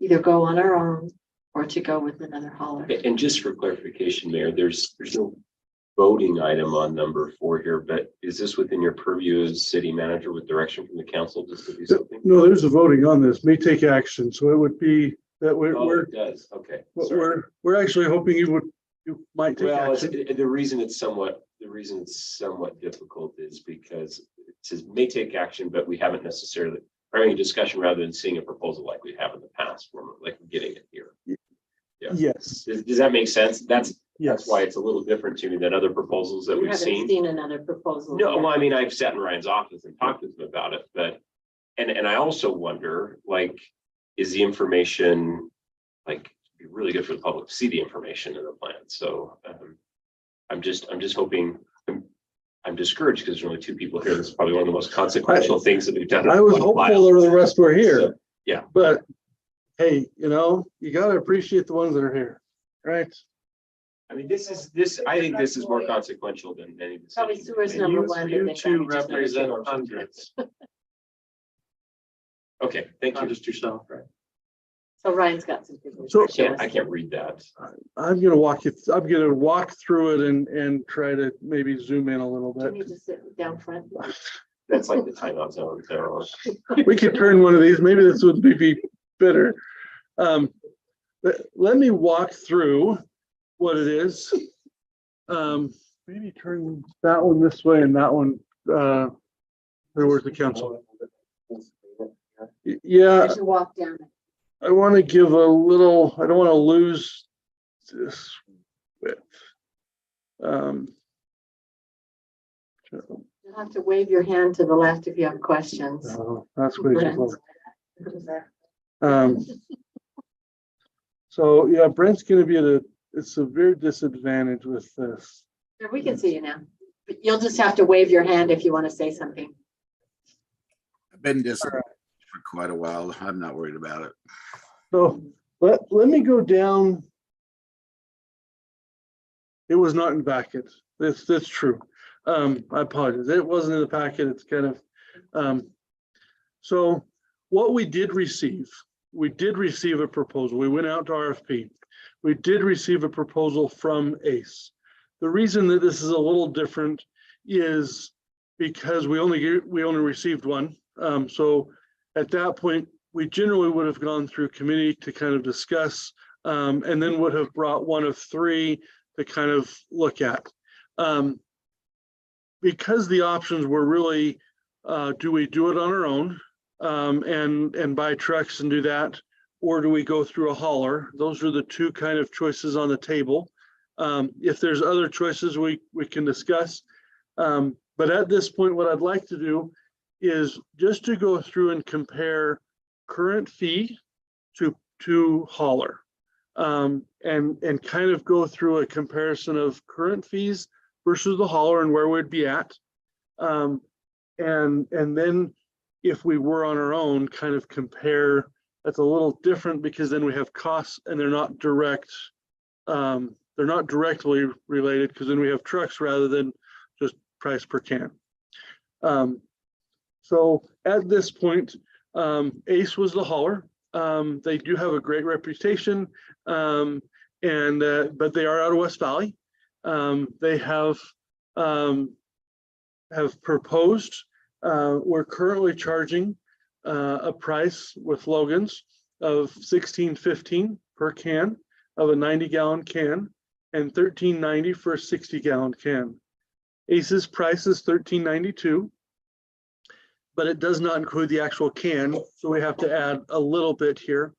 But just for the sake of just going through the numbers, there is a little reason why there's a difference here. And some of that is our own cans for our parks. So there is some cost difference there. But we can probably have garbage collection for a similar price at just garbage collection if we go with ACE. If we have or provide other services, such as a green waste can, this is putting it outside your front door. At that point, we're currently charging $5 front yard. And the hauler would charge us almost $9.50. And so there would be at least an expected increase by that can. We're at $10. Yes. No, we're at $10. We're like a $10 rate. 90-gallon cans. They are. They don't care about the disposal, they just care about the labor costs of collecting. Labor, truck, yes. We do pay there is a differential in Logan. Correct. Currently there's correct. So, but on green waste, so keep in mind when we talk about green waste, Logan has said they will discontinue all satellite green waste collection facilities. They're not going to go around and collect where we have a little collection point at Von Bear Park. That will be discontinued. In order for us to do that same service, to be able to buy a truck, it would be cost prohibitive for us to do it. If we wanted to, there's no revenue to it, but we could go out to a private business and have them haul a roll away. But it would be fairly costly. The recommendation would be is to eliminate the collection spot. If they're already got it on their truck, they can take it straight to Logan. But this would be the can, the green cans you set out at the curb. So anyway, basically a doubling price for that service. The recycling is currently we're charging $3, and they would raise that to $7, so more than double. So almost 2.5. But at that point, they would raise that that fee. And then for the commercial, they have some that are lower, but most are higher than what it is. So for the commercial, they would also be higher in that realm. If we go with a hauler, there is benefits to that. You know, we have a private business that we support in that realm. We don't have to worry about maintenance, or we don't have to find a spot for them. We you know, if something goes down, they have depth to their labor and their equipment. But the other alternative, well, let me first, is there any questions comparing the hauler option to what currently is being performed? Is there any questions to that? So I want to make sure that that option is given its enough evaluation to give an answer. I just know that we've had in the past with the storms, all those things, green waste, I feel like is pretty important to our residents. And that's kind of the impression that I've gotten. Because even when that green waste was full and prohibited, that Von Bear Park. So I think keeping a green waste can as an option for the residents and maintaining the level of service. I mean, I think recycling, you could maybe argue both ways just because of the way it's handled and processed, but I think keeping the can options is of value. Not just me, Well, and it would even though be- I love my green can. It would be a I've pass heard of along another. expense, you know, It would- so you would see yeah. how valuable it was by how many people signed up. You know, Good question. We have approximately 982, which looks like about half of our locations. That's Somewhere in that. your outdoor trimmings and grass and that seems, I don't know, this is just me talking personally. I feel like green waste is easier to manage. It's the recyclable stuff that, where do you put that? I mean, so for sure, the recycling containers are very useful. It's just the green waste, yeah. I mean, Well, you if can it's a keep it pass- too, half of them use it, so. yeah, if it's a pass Why along would you- expense, why won't we just offer it and let them choose if Yeah, they I want? was just curious how many. That's a so great, how many people that's use it? interesting. It's half of them. Recycling is all because we mandate. It's been mandated, right? So everybody has a recycle. That's mandated at state level. No, it was mandated at Logan to the county level, but But it won't be now. It Won't was be now. mandated by them as the hauler. and as the Nobody's forced to rinse out their milk jugs and put them in there. you have to have your can. So, but keep in mind, if you have this, if you say you fill up your recycle every week, and at that point you say, well, I don't want recycle, I'll just take an extra can. That's twice the price of a recycle can. If you can recycle, there still is an incentive as far as you removing your waste. If you are doing that filling the recycle one, if that keeps you from having a second can, Well, or we have a that does smaller help. one for that. But there's cost differential, so we have to say smaller one. I just have a thought as we work through this. You brought up the, the green waste transfer station, for lack of a better word, that we run up here. I actually think it would be worthwhile to. I don't think that is. I think that's tangential to the core discussion. I think that ought to be had discussed separately. And I have opinions on it, and it's important. But I think if we conflate that with this, we're actually not gonna make any progress on the real important ones. So I just don't know if the other council members agree. Like, you know what? Let's just set that aside. We're going to talk about that. Let's talk about the issue. Stick a pin in it. Okay. All right. Sounds great. Sounds great. It doesn't have a revenue source, so however you do it, it can be We'll done, discuss but it another time, because I discuss. think that could easily get Yeah, and it just could get really heated in terms of people's opinions, and we won't get anywhere. So. Great. Okay. Well, I'm gonna get heated. I'm already heated. If you leave the green waste in the can too long, it will That was get more you. for me than anything else. What's that talking about? Spinning it for y'all. Sorry. Okay. All right. Any other question on the hauler option? Any questions? If not, I will go into the potential hauling itself ourself option at that point, if that's my next spot. So I want to make sure Questions about if we have question, yes, please. Seeing,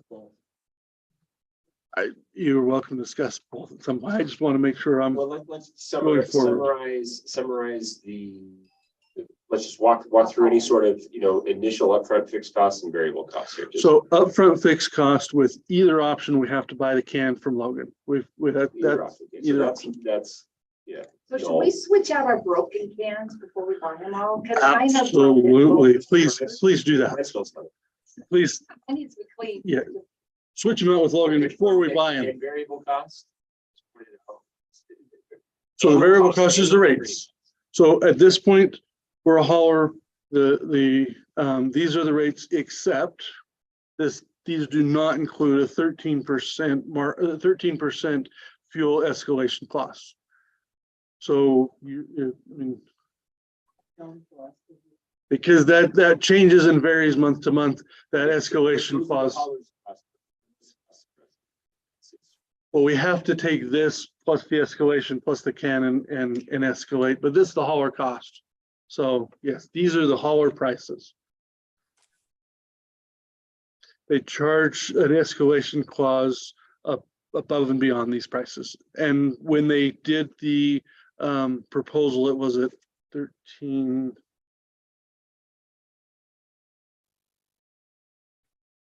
13.6%. When does that trigger? Like if you're, so. Well, this is Great question. What rate on the fuel? Yep. So at that point, if it's above, if diesel is over $2.65, I believe. An additional 13.6%. We pay something in between this. They have a I thought diesel was like 4.55 or something. it's almost 5, just under, yeah. It hasn't been that for a long time. But they have a weekly calculation and they take the last 5-week average or whatever it is. So But the threshold is 265. I'm Okay, sure. so it's 13.6% on whatever their proposal is. At the point of their proposal, well, that's what it was. It's good. Diesel's come down a little since then, but So not we much. transfer freight for my work. What we do is we have an acceptable range, and then below that, there's an adjustment for one party. If it's above that, there's an adjustment for the other. I guess There's no adjustment for the city. there's no adjustment It's for the below city. that. That's our line to see. It's only- more reasonable. It's kind of one side. It's right. So But Ryan, I should have mentioned that. I apologize. I have it in my notes here. But these are the hauler's rates without that. So we would have to increase by another 13% above and beyond these rates. So so that'd make it almost $18 a can. what's that? So 13% of $17 is $2.20. So does that make it $18 a can? No, How does that work? Calculate going. Does it cost for a trip up and a trip back and the fuel of that day? How does that figure into it? yeah, yep, I agree. What? I agree. So it would be $15.81. That would be the base price that we would pay them. And we would have to add a can, let's say 50 cents. Let's say 50 cents for the can. So we're at $16.31. So really close to their current pricing for just if we only did waste. The price increases are going to come if we continue to do green waste and if we do recycle. Those the residents will have a price increase, but we're we're close. Maybe a little bit of a price increase, but we're close with just the garbage and waste. So how does the 13% figure into it? Is that strictly a fuel cost, and how does that passed on? So you take the 1391 or the 1392 times 1.136 1 point. It's actually 1.13. If you take it times 1.136, you'll get the price, including the escalation. So that's where I got the 1581. Contract with them for it. We're not a satisfied customer. How does that work? 5 years. Require 5 years. 5 years is what our proposal had, that we would look at 5 years, and then we could renew on 3-year options after that. We can look for other bids during that 5 years. After yeah, right. We can look. We can look. 5 years, but we're committed to it for a one 5 year. proposal. The Correct. hauler for Smithfield, they don't want to haul for us. They did not respond. I'm not sure how you go about putting that out there, but I'm sure you. We sent a request to them. West Valley, the only ones. Okay.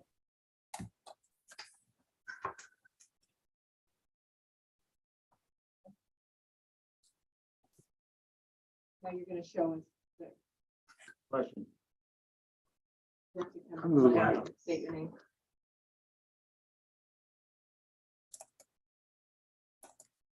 Al Hanson,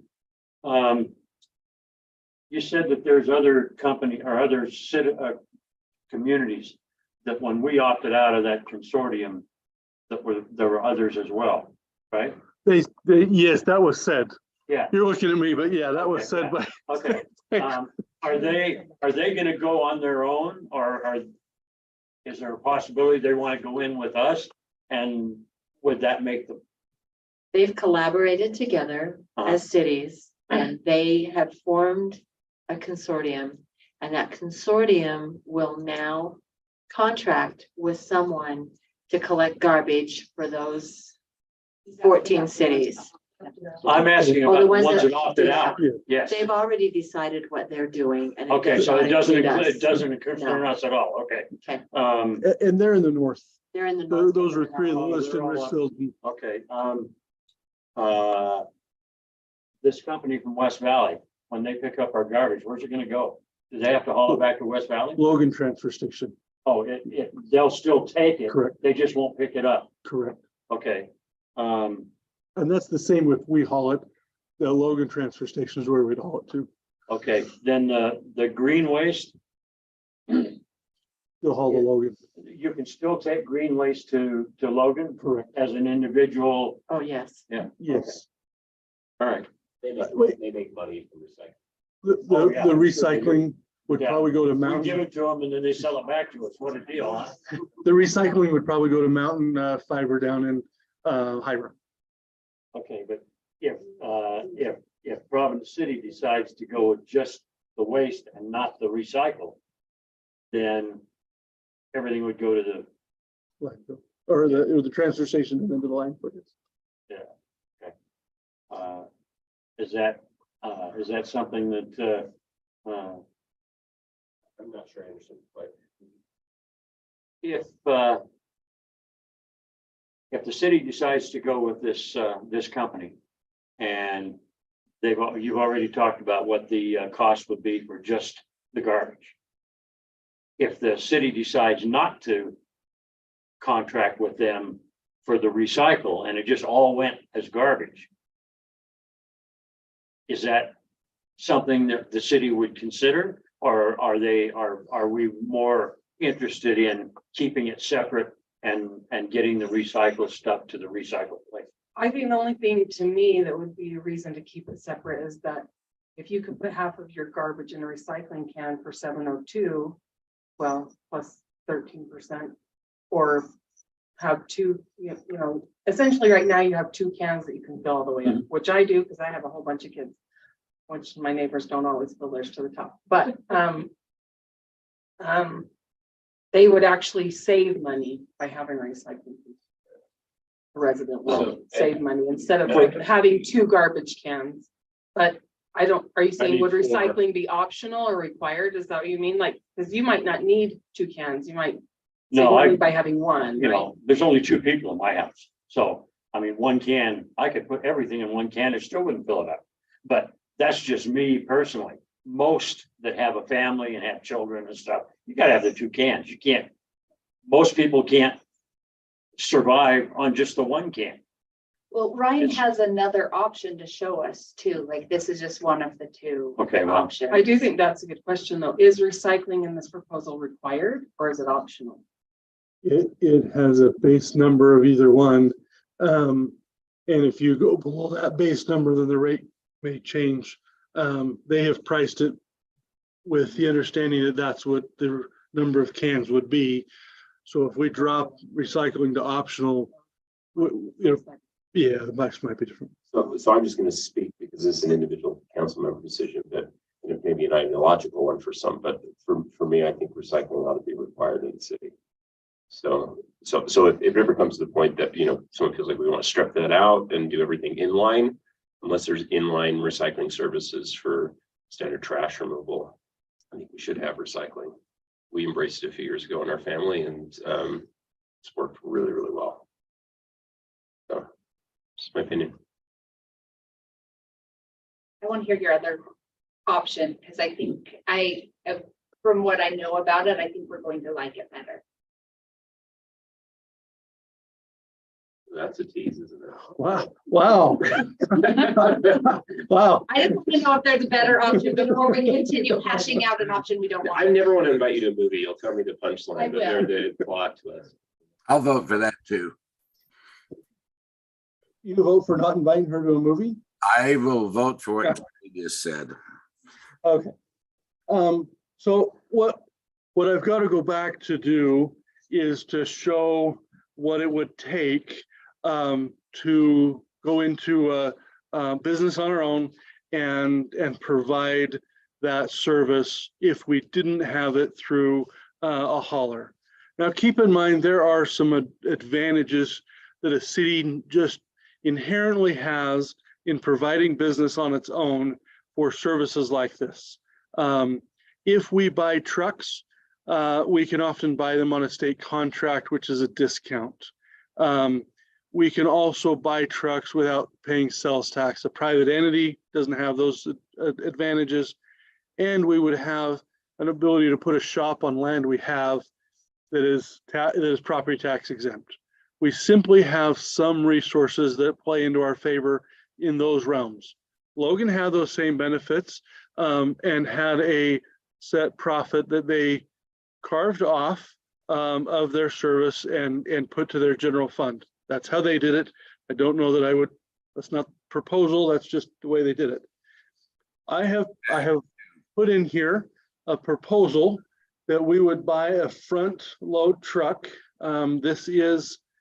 These are prices based on Logan's equipment. And so I have a list of their equipment. Currently, this is a fairly new front load truck. I think it's just 1 year old. I believe that's right. Rob, correct me if I ever stray here. These 2 trucks, so I crossed this. Anyway, I have currently priced 2 brand new trucks. If we wait, Logan has said they want to know what we're doing by at least our February council meeting, if not earlier. Our hauler has asked if they could know where we're really going to be, maybe after this council meeting. They'd really like to know. They've given us a 90-day. We've had their options. But with Logan, they're saying if you want, you could buy trucks when we do in June or July, and that's what they expect the trucks to cost, is about $328. We can buy 2 trucks today in Texas for about 399. So there's cheaper if we buy that. That's kind of that state contract pricing. But it is waiting, and we would wait a year and a half plus in order to have delivery of these trucks. So the ability to get them today, 2 years earlier, is at a premium if we want that. So anyway, this is pricing too. We need to have at least one full-time residential truck picking up constantly, 5 days a week, and would have to have a full-time person doing that constantly. The second truck helps us if there is a breakdown. It also helps us to alleviate that if there is any growth, it allows us a second driver so we can pick up. It also allows us to potentially pick up different products. So we could use those two trucks in tandem. And if one went down, we could, based on our size, we could operate with one. But ideally we would have two, because we don't want the trash to collect, because that's a bad thing. We all believe it's a bad thing. Yes, we want it to be collected. We don't want it to pile up. Yes, correct. So we would expect that there would probably be the building of a shop. We have a shop that we're building, or we're projecting to build. We've gone ahead at the council's last meeting, one before last. And we talked about building that. You approved a 330,000. So what we could do onto that building is designed for our 10-wheeler and our vac truck. We could add it on another 25 to 50 feet. Would have in similar price range. We could add on to that. It's designed to be able to do that if you decide. And so there would be some cost to add on. There's the cans, to purchase the cans and to purchase the dumpsters. We would expect that our initial investment into this would be at 1.3 plus 1.327 anyway. We're at about 1.3 million to invest into this.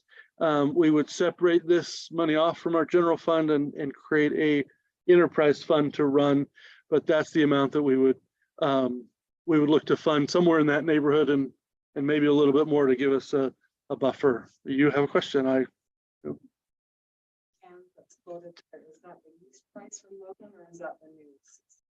So 60/50 is a new price, and they're selling them. And that's what the one.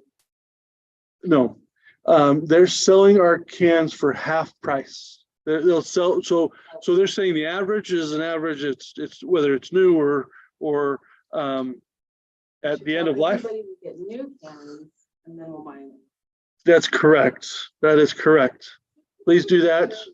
Please do that as soon as practically possible. And Logan realizes that we'll do some of that, and they've kind of agreed that wasn't really an issue. They realize we'll do some of that. But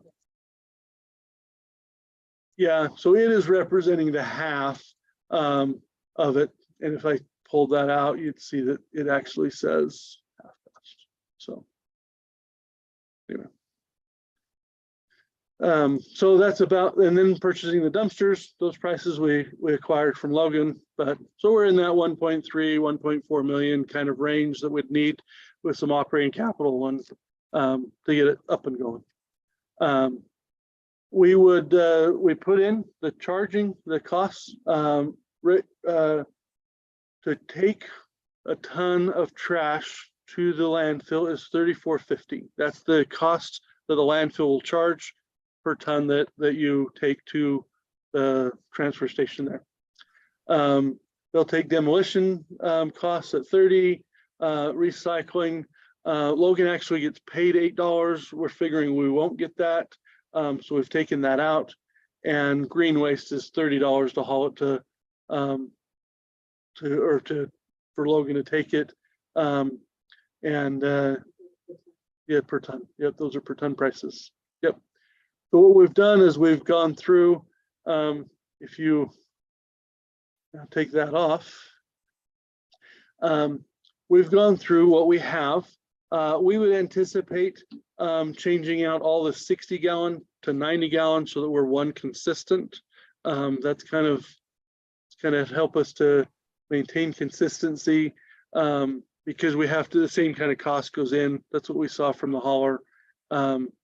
So at that point, we've taken our current pricing and said, this is what we would collect price-wise from each of the current services that we're providing. And for a total revenue that we're collecting of about $783,000. It's a little bit higher than that, but that's approximately where we're at of our collection.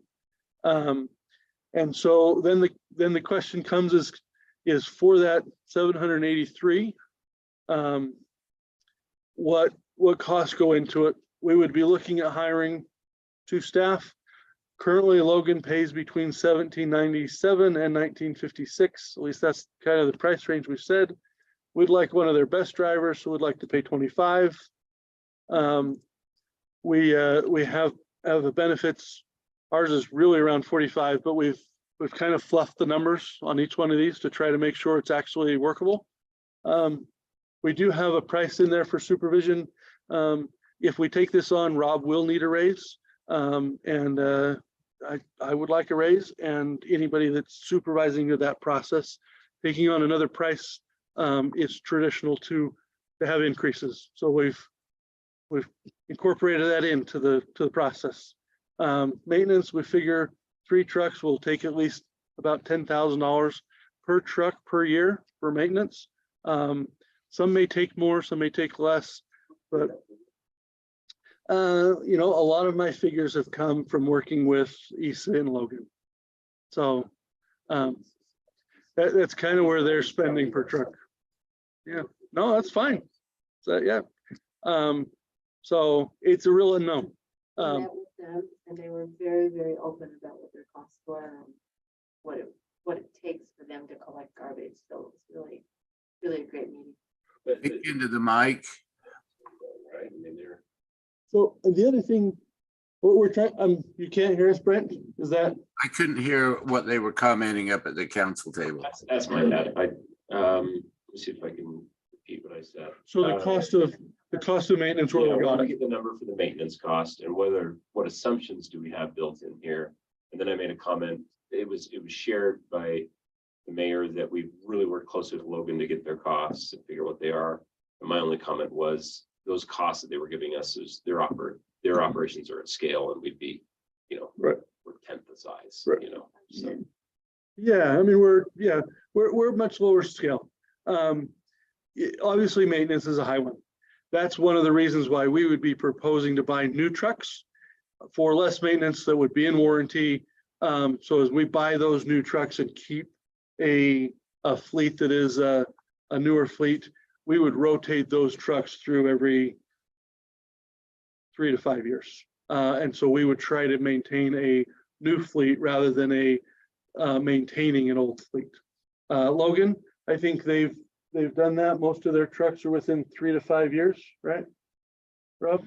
So that's kind of their model, and would kind of match kind of that model. But maintenance is a mystery. Honestly, that is our big question mark. And so, you know, if you can buy them new, you hope that you have less maintenance.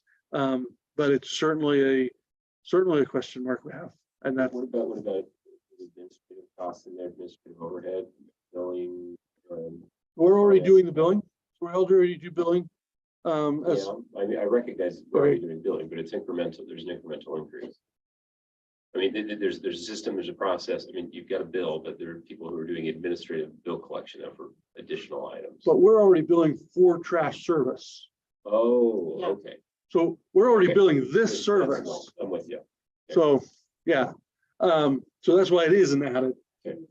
But yeah, so fuel, I put it in a price at $5.15, figured number of hours, kind of figured out how we'd propose that through we're looking at least 100,000 for fuel.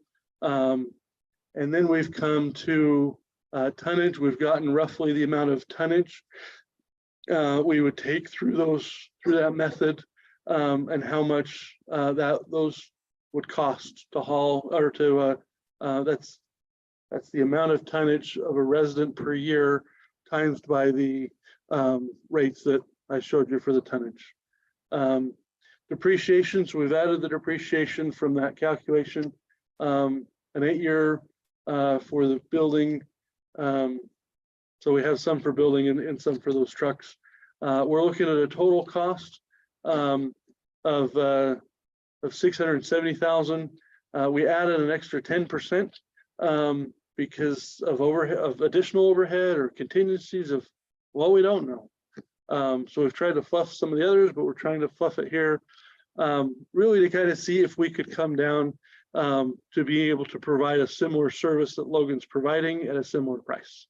And that was the kind of the look, as and you'll see some I've showed earlier numbers, but as we have newer equipment and have those updated, we're looking, we'd probably have 45,000 at the end of the year. That's a 6% profit. If you look at Logan's transfer from the general fund, they're approximately 6 to 8%. And I have that number, but they're in the 6 to 8% that they're transferring above their administrative transfer. That's their profit transfer. Anyway, so we can haul between 800 and 1,000 cans a day. We need at least 2 employees. And the cans, Logan has said they'd be willing to work with us when we do buy cans, that they would help us buy on that state contract and buy it by the truckload, by the semi-truckload, and sell us 10 or 20 or whatever cans we need from that inventory, and they just sell it to us at their cost as it went. They sound like a good partner. We did talk to them. We've met with them a few times. There's several deep in their organization that sound like they'd be willing to help with it. They do want to know, just for their sake, if we're going to go this route or a different route, so that they can plan accordingly. They have said if they'll help direct us to the labor, but if we don't, they would probably absorb those drivers inside their organization. And so anyway, that's kind of a overview. Rob, what did I miss? You want to tell them the time frame that Logan gave you if you do a hauler versus if you do your own? Yes. Logan has indicated that we will need to be on a hauler by July 1st if we're doing a hauler, because they say there shouldn't be any difficulty being able to do that. Our RFP indicated the same, so that should be fine.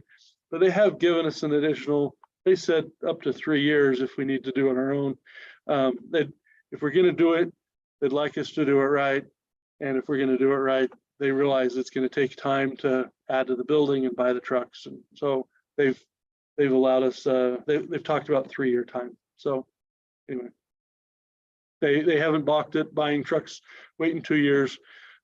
So they're in board for that. If we need extra time to do it, they have been willing to do that. I don't see urgency if Logan's willing to continue to haul, to buy trucks now, for an extra 100,000. So it seems to me like if we can maintain the same level of service for the same price, doing it on our own, although it would require some extra management work, I feel like those 2 extra guys could also, because it's really like use of 1.5 guys, could also maybe help pick up a little slack too when they're not hauling. So to me, it seems like if we can continue with the same level of service and do it on our own, I would really like to see that happen. All of that revenue is holding our current rates. Right. And at some Providing all point, 3 cans. All 3 cans. well, that at the current, what we're providing currently, and 3 level service, we believe that the price would be similar. You know, it is practical for us to have a bit of a price increase to build a fund so that we have and can pay for the next truck in a few years, to build a reserve a little bit. But we believe we can offer relatively close and relatively similar cost of service and service on that route. But there is disadvantages to it, and I don't want to say everything's rosy on one side or the other. I'm trying to show you a balanced one. Right. I've just received all this information, and I would like to get a pulse on the community. Not, I mean, Well, they've elected us because Right. we can make good decisions. Will the community want to pay $5 or So $10 that's- more per month? that's my- Or would they that's my- want to pay the price they're paying? right. So my other question is, yeah, do we have to make a decision one way or the other tonight, or can we do that in February? Just kick it down a month. And then have a discussion on in-house city-run things and things we contract out. We contract out our sewer, I guess, the Sewer Logan. treatment, we Sewer contract out. Garbage has been contracted out to Logan for a Right. while. Law enforcement to Cache County, Correct. fire to Logan, Logan building Um, inspection to the county. County, snow removal we do in-house, fiber, internet. Cemetery, we run a cemetery. Cemetery, we run in-house. We have no water parks. We're not a skater. Water department, we run in-house. No, we're like Sewer collection, we run in-house. Water slide. Yeah, we use, We we don't- have don't have we have a water, Water slide business. we have a splash pad. We don't run a theater business like Lewiston. So that's my other question. This would be another, what do you call this, area that you would manage, that we would, be an enterprise fund that In-house. we manage as a business unit. we want to add that to our local government, another business that we run. Are we in the waste disposal business? Or do we contract that out to someone else? So that's, you know, I go back and forth, what should be run by us and what should be outsourced, what should go to the business world out there. Sometimes I think when we do our own in-house management, we have more control over it and we can make sure it just gets done the way we want it done. And if someone decides to bail on us, not that it's their fault, you know, Logan has to leave and not offer waste management anymore. It leaves us hanging without anything to do. So anyway, just a discussion that we maybe could have on these two options. And how much time do we have? I do like to get feedback from the people out there. Do they want the city to be running a waste management business, or do they want us to contract it out to someone else? And I don't know. I mean, I guess I was elected in here and I should know, I should be smart enough to know which way to go. But Well, if it costs I'd like to get more. $10 a month to get the same service, they speak very clearly about spending So extra it would money be, on. it would be $10 cheaper if we do it ourselves. No, it would be the same as we're currently paying, but if we hire a contractor and they still want green waste and they still It'd want be $10 more a month. more than $10 more a month. Brian, Yeah, it'd be can I like see what- 15, right, Ryan? Can I For see the those? same I'd like to level see of it as a service. Yeah. percentage. I'd like, I mean, so money Right. speaks to people. it'd be helpful for me, because I think I've seen most of this before. Some of the numbers have changed just a little. I would like to see the current rates that we pay for garbage and recycling. And then I'd like to see what the current rates would be if we used a hauler for garbage and recycling only. Is that okay? Can you show me those rates? What I'm after is, what I'm looking for is what is the expected profit margin that this hauler is operating in? And I want to see if that passes the sniff test. You know, like if we did this ourselves and they do it, what that margin looks like. Can you show me that? How much would you pay under the model? But by can, under the model, if we did it ourselves? I can. I know we're looking apples, or you gotta get this to apples and apples. I understand. Yeah. I think we'll never truly get apples to apples, but the attempt, and I could come in here and run some numbers to add to the 1350. What?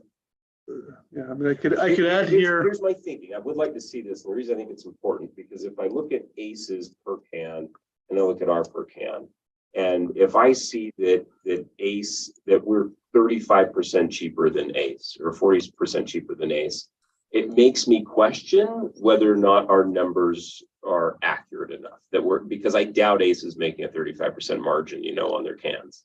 So I'm just trying. I want something that helps me with some level of confidence, since we've never done this before, to know whether or not our assumptions are correct. I don't doubt that we can run a better business and offer better service. What I question is, and I think it's a fair question, is are estimates accurate to operate the business? What I don't want to do is get into one and not, and realize, oh, this is more expensive than we thought. So I don't have what you are asking for, and I don't have it. Let's do it on a total for what we have, and That's fine. and let me try to back and provide what you have on a level, and then we can see if that's enough and if we need to go deeper. And keep in mind a few things that I think maybe haven't been brought up and maybe should. ACE knew they were going to be the only bidder, because any other bidder that was going to bid on the consortium, we are told, could not haul for us. And ACE went in opposition to that in order to bid for us. They knew they would be the only haul. How do you know that? Where was that communicated? I have heard that from 3 different sources. So I assume that I have not heard that directly, but I did get it from 3 different sources to collaborate that, and 3 independent ones that were not collaborating together. They had. That's not in the interest of the hauler. That sounds retaliatory from the people that are in the consortium. So, but at that point, the bid is, if they do us, they couldn't do them. So it has to make sense for them on a whole. So they have to be willing to do it for that price, and we'd be the only one they haul for in the valley. So that is one option, and they tell us that their price to the consortium is higher on green waste, and after our 90 days, our price will go up on green waste, but they have committed to that price. So to answer your question, if we delay, the prices will go up. That's the risk. It still can be a hauler, we can still work it out, but that's the consequence risk. So at that point, So Ryan, you're talking about if they rebid, if we run out of the 90 if we run out of the 90 then days, they'll have to bid, and it. oh, and they've told us green waste will be higher. I think they were specific that one. So at that point, they are saying if they collected all of our stuff, they would charge $1,060,000 to collect all the cans that Logan's collecting. And Logan's revenue, this is Logan's revenue and what we're paying Logan. And we're paying Logan $800,000 approximately. So there's a $200,000 pay differential between $260,000 pay differential. They're putting half of that to fuel, and they're saying their fuel escalation now. Fuel escalations for me have generally been over a fuel. They have said they are doing their escalation over the total, over the total of the service, not just over the fuel portion of the costs. So this is ACE. that is saying The ACE that that says they'll that. apply that 13% over the total of the contract as opposed to just the total of the. You Okay, so what's our annual cost then? So it's a million plus fuel surcharge, this is the hauler, what's our annual operating cost? So our estimated cost is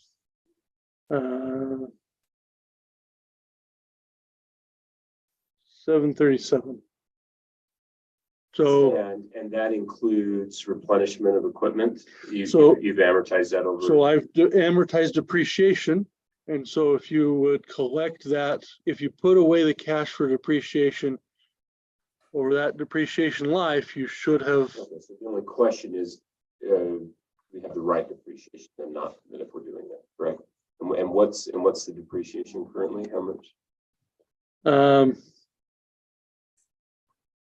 we had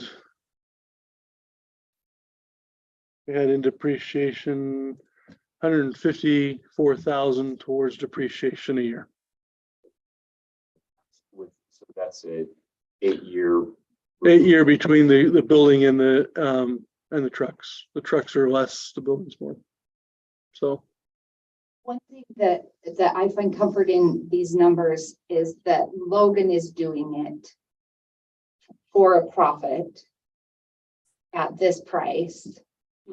And so, and Ryan fluffed the numbers, but these aren't new numbers to me. I've sat down with Ryan a few times and gone over them. So it's not like, so I've had time to process. So these numbers, Logan is doing it for a profit. I was throwing out $10 more per month per household to receive the same level of service, but I think that was low. So with ACE, to receive the same level of service, to have the 3 cans, the green waste, the recycle, and the black garbage can, how much would that be per household per month?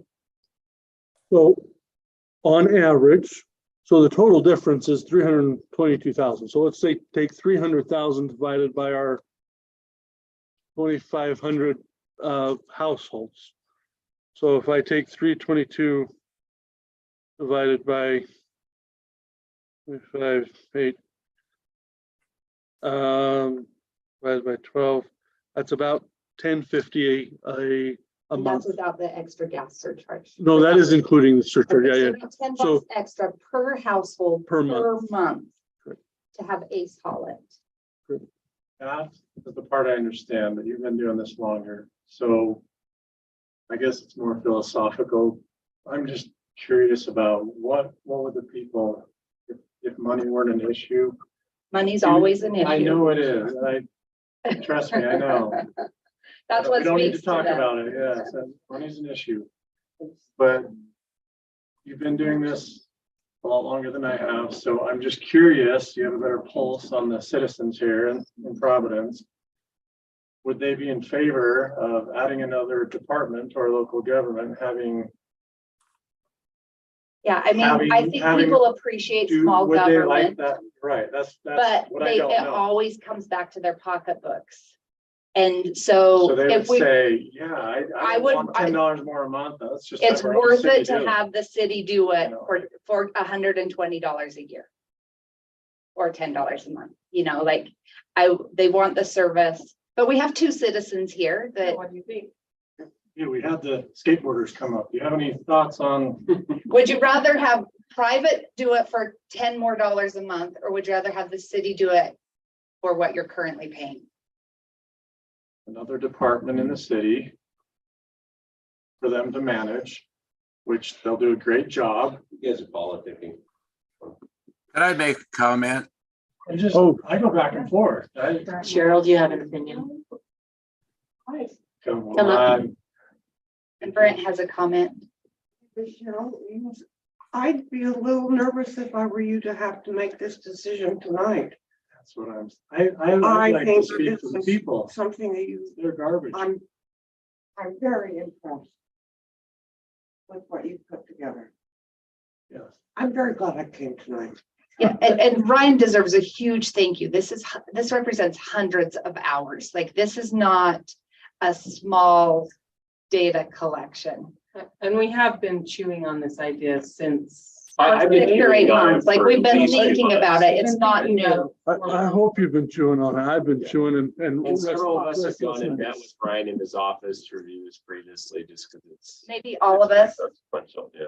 except maybe Jeff. I don't know if you've met with him. But the rest of us, this is not new. So it's not a Months and surprise. months. Yeah. Brent, you have a comment? Yes, I do.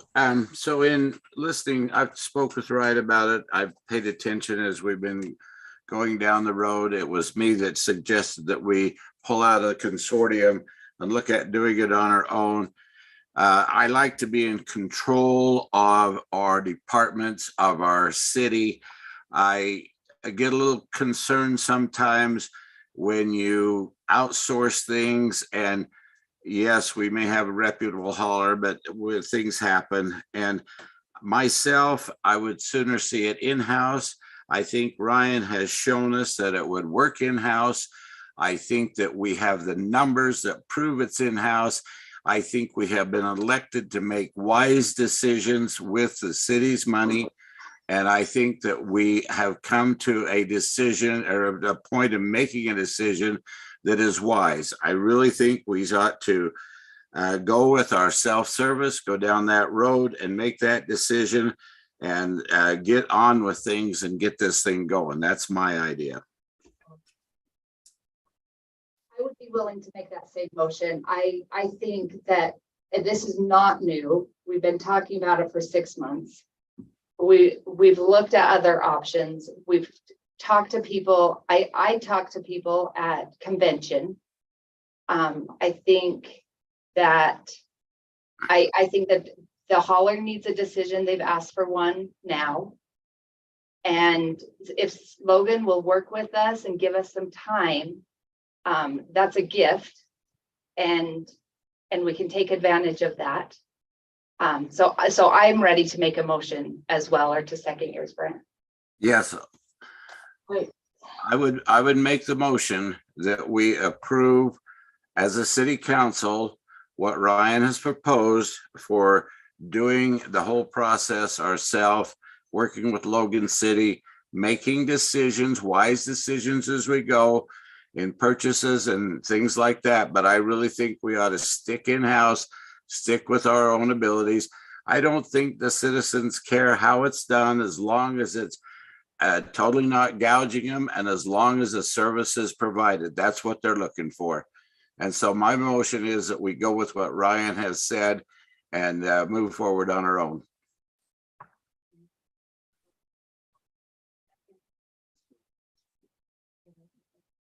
We have a motion and a second.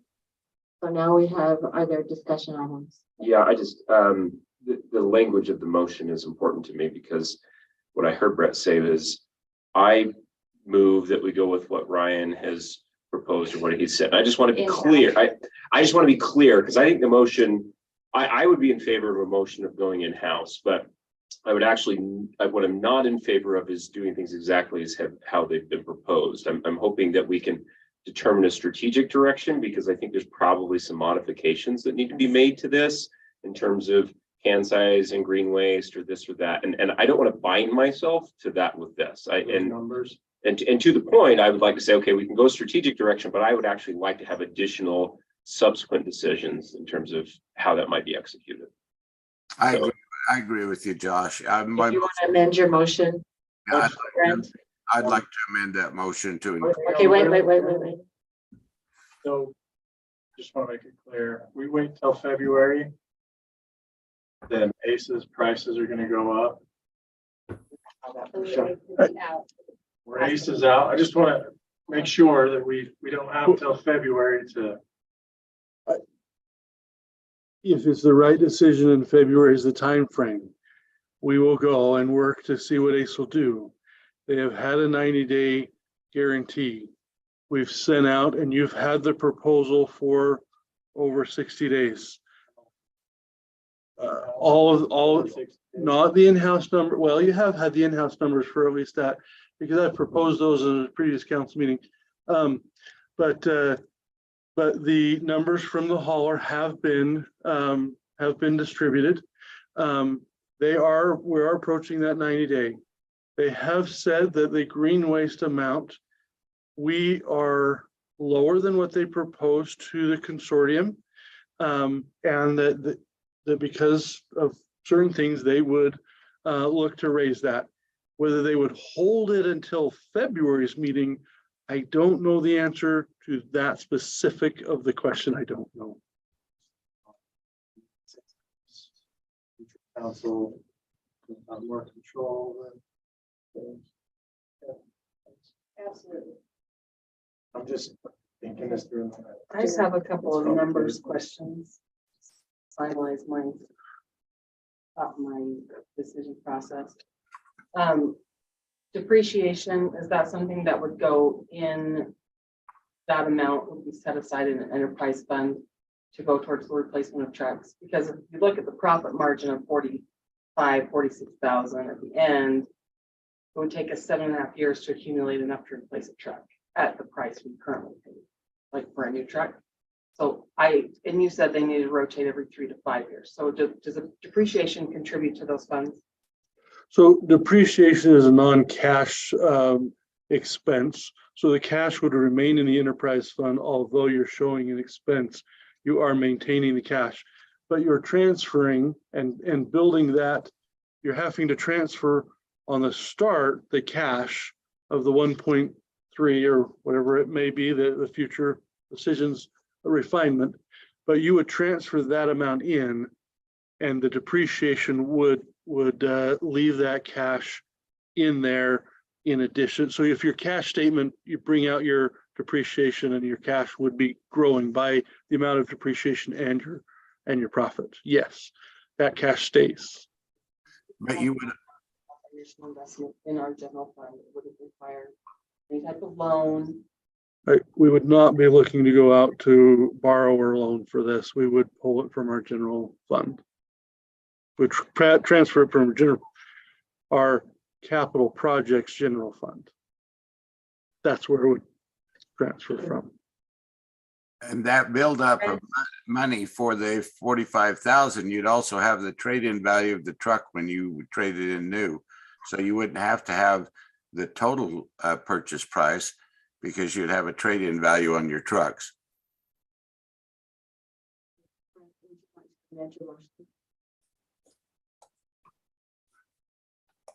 Fred? Pardon me?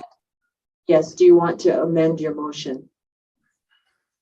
Yes, I'd like to, and I don't exactly know how to word it, but I'd like to amend the motion to give this a direction that we go with in-house service for our garbage collection to be, as Josh said,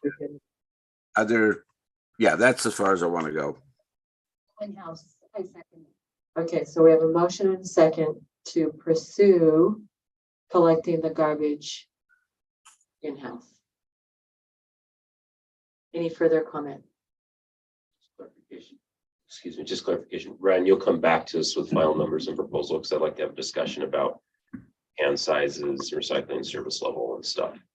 Yeah, so the next thing would be we'd go back, let Logan know, and we would start to work As towards long as you're gonna come back, purchasing just wanna make cans. sure this just Oh, yeah. doesn't This is- go all the This way. isn't the end. Yeah. Come back to us and tell us exactly what it looks like. So, And let us and know. at that point, you can have all the decisions you like on this one. Great. Yeah. I don't have any other questions, then, Mayor. Okay. So, motion and a second, all in favor? Aye. Aye. Aye. Any opposed? Motion carries. Thank you. We don't have any study items. We do have an item to go in a closed session, so I need a motion for that. There are no staff reports tonight. Oh, yes, I'm sorry. Certainly, we can do staff reports. She's excited.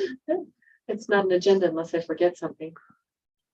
So, who's first on here? Rob? Rob is first. We ought to change this order sometime, don't you think? No. We So like this the is- order. You two audience We like members, the we're order. not, it's not a closed session yet, so you're welcome to stay. I think doing the garbage is definitely doable ourselves. throw that out there. I've Well, I've already put a lot voted on of it, thought so in, I Too just late. lost my thought. I put a lot of thought and homework into this. I appreciate your vote of confidence. I'm feeling very for confident that we sure. will handle it quite well, if not extremely exceptional, but Of course, there we is- do there everything is some extremely concerns, exceptional. and that's the transitional period. And I'm feeling hopefully optimistic that what we heard from Logan City is going to carry on. And it does occur, a couple years from now or whatever.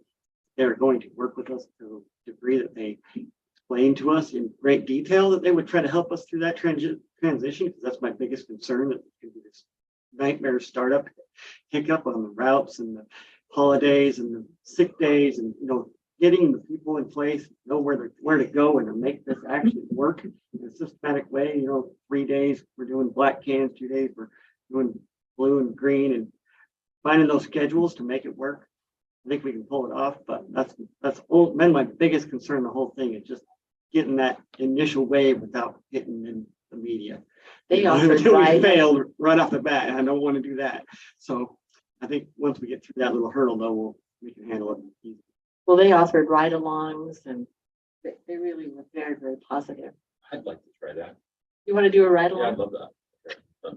We can schedule for it if you want. We can It's been on arrange my that bucket list since next I was week. 18.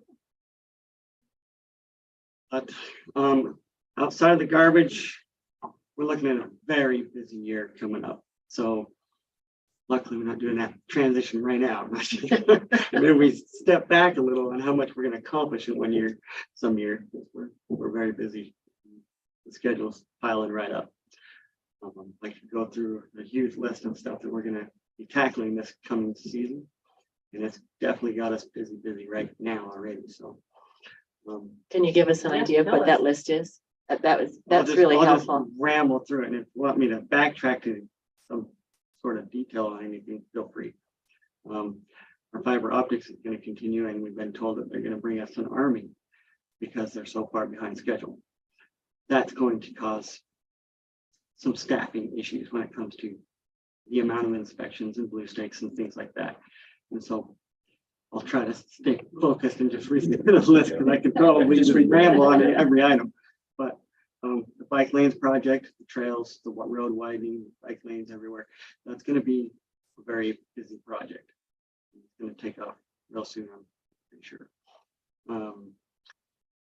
Development in general is coming at us, and that consumes a lot of time and the different types of development. We've got the West Highway stuff, the sewer lift station, another project coming at us. We're designing that as we speak. But there's developers down there that are all pushing hard to get going. And so, UDOT's involved. That's stuff coming at us.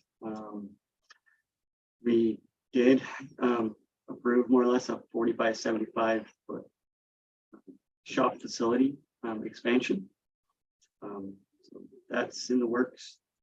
And with that comes, relocating everything that's anywhere near that current place. So we've got, clean house type detail to do, clean the back 40 kind of stuff, along with the west yard. If we're going to expand that park, we got to find a place to throw away or scrap metal or restore, and new location, all that stuff. And so that would keep us busy with those two locations to bounce around and whatnot. The skate park, maybe a pickleball courts. I kind of haven't been in the loop with those two items lately, but sounds like they're coming. Chip seal, we've got these big projects coming for bike lanes and whatnot. We try to keep a rotation going on road preservation, and make different types of preventative maintenance have different year spans between resurfacing. Once again, chip and seal is one that's typically 4 to 6 years. So a 5-year rotation is what's typically desired on a chip seal road. Gateway Drive, First North, Third South. There's a whole bunch actually, but I've got all those years and numbers and desired rotations all figured out, so that I get something like a bike trails thing coming at me and fiber optics tearing through the roads, and I want to put this chip seal over the tops of that stuff, and not on top of the fiber, but not on top of brand new painted lines, right? So coordinating those items, make them try to line up so that we make the right decision at the right time. And so we're working on that, because Gateway Drive is one that is due for its chip seal.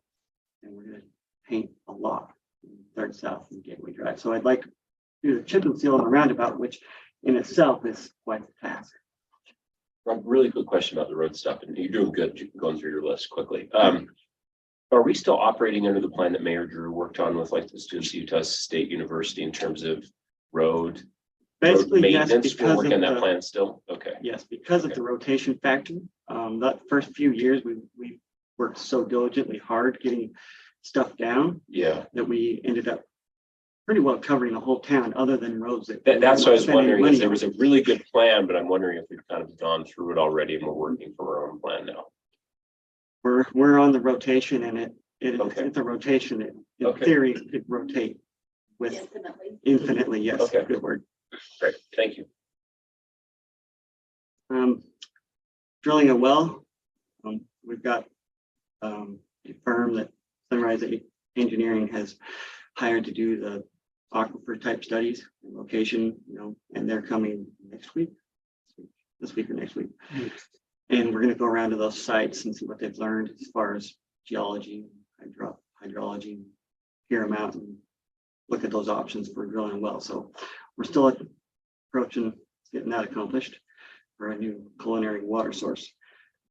We're going to take on a whole bunch of asphalt rebuild. So we're going to pulverize, do a bunch of milling, do a bunch of water and sewer lines. Hopefully not too much sewer, but water mains and water services in 8 blocks worth of roadway. So that'll be a big project, and we've got a meeting with that coming right up as well. So they're about 30% designed for those 8 blocks. Sewer lift station. We'll just leave it at that. When we're plowing snow. And we're hoping not to flood, because that could take up more time. We're not going to hear any rolling rocks this year. Great I'm work. just going to stay optimistic. Great work. I'm just wondering if you've taken your vitamins. You just keep taking those. That's a Keep lot of taking stuff to those. do. But We're thank busy, you. but busy keeps me smiling. Thanks. Thank you, Rob. Okay. Great work. We appreciate all the things that are going on. Darn it. We tried something different in code compliance. We've been picking kind of a thing to go highlight or really focus on. And we asked in our citywide staff meeting this month if the plow drivers had noticed any difference in all of our efforts with our car hangers and all of that to get them off the streets. There's still quite a few people that do not adhere to the overnight parking, but there's a lot of people that have. The drivers were really pleased and felt like Colton, which he has done, but hats off to Colton. He's done a great job getting out there, and the sheriff's department has worked with us really well on it. And so those little door hangers and stuff seem to be working so well. Now we're going to try them on sidewalks, and we just got them today. Colton put them out today. We just got them yesterday, I think, and he went around and started putting it out today on sidewalks that people are neglecting to shovel. A little bit easier than on the cars, because we know the sidewalks in front of that house. You don't always know if that's the right car to go with the house. And that was one of the problems that we had with that was we would call about the car, we would call the house, and the house would say, well, that's not our car. And so then we'd have to track it down and get the deputies involved. But so we are, if your neighbors do say something, yes, we are asking people to start removing snow on sidewalks. And Who's responsible for the sidewalk for an undeveloped lot? If we have some the of those. absentee owner, unfortunately, the owner is responsible for the sidewalk, whether they live here or not. What about detention ponds in a development? We have sidewalks around. We have a detention pond. There's no homes there, so it's undeveloped. But who owns the detention pond and those sidewalks around that? In yours? I noticed one in our neighborhood. Yeah. Just Is it? Well, the HOA is supposed to be taking care of some of that. I'm not sure. right down from your house? You've seen it. Oh, that's ours to take care of. That's the city's. Yeah, I'll have to Oh. talk to Shayla about that one. Leave something on Shaler's work. Feel free to shovel it if you see it. Not shovel. Just feel free. I will, but I don't normally carry a shovel around my car, but yeah, okay. And Shayla has been our sidewalk person, our snow removal person for sidewalks. He's gonna continue to do that, but Colton's also going to learn that route and whatnot, so that we've got some backup there. So we're also reminding people to please make sure that if they live where they have a storm grate, if they're near a storm grate, to make sure that they're keeping an eye on that, the snow gets moved away so the water can go into it.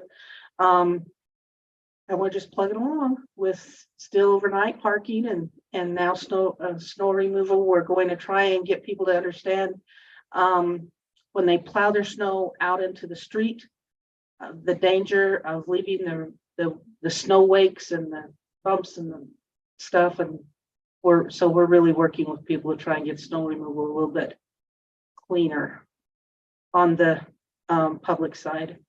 In our recreation, I got to take my hat off to South Cache Soccer. We used to have our own little recreation soccer program, and then in the fall, it got so good that South Cache Soccer developed it, and so they do our recreation soccer for us. They still have a recreation plan. Of course, they have competitive and state level soccers, but they still focus on recreation. Lacrosse has wanted a place to play, and they had a field over in Logan by the old municipal pool, but that field is no longer available the way it was. And lacrosse is very big, got a lot of lacrosse players in Providence. However, they don't run a recreation program, so it's been a kind of a hard thing to justify where it's a private club program. But lacrosse and soccer got together the other night with Ryan and Shayla and I, and we just kind of sat there and listened, and they worked it out. So we will see lacrosse playing on our fields this spring. The soccer people are going to work with them on our Spring Creek middle school fields, the ones behind Spring Creek.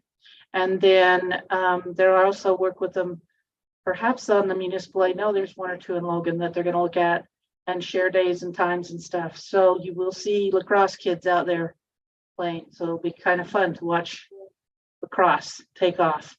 Our registration has started for our competitive baseball program that runs, and that's kind of a fundraiser for some of the rest of our stuff. It's a headache of a program, but it does bring in some extra money that helps offset the cost for some of our recreation stuff. We get a lot of, the teams seem to really like it, so it is a good thing. Our registration for our spring sports will start before our next council meeting. It'll start in February. So those of you that have kids or neighborhood kids that are getting ready for spring sports, have them watch the website.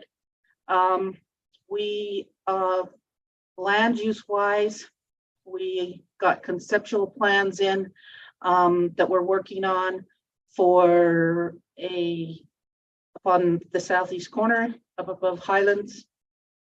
It's not the same developer that had originally come in a few months ago, Terex Engineering. This is now Jeremy Jensen with Providence Highlands is coming back. So we've got a concept plan in on that one. We have one on the west. We have one on off of Second West. It's a very small one.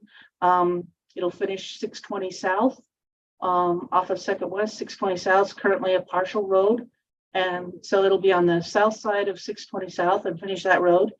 And then we've got, they call it the Blacksmith, if the name continues, and it's on the west side of the highway.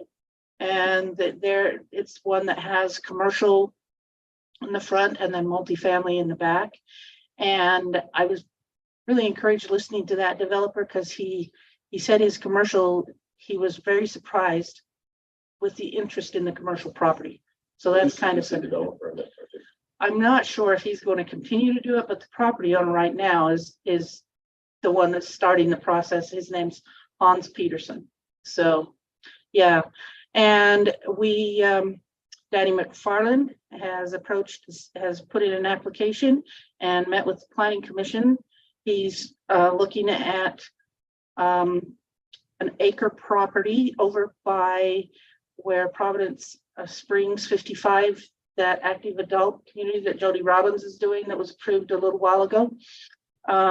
He wants to put 4 or 5 homes next to that. So he's talking to them about rezoning to single family high to kind of continue the look in that area there. Kind of out by R16. How large is that? R6. I'm sorry. It's 1 acre. Mhm. Yeah. R16 will work though. So thank you, Ryan, for correcting me.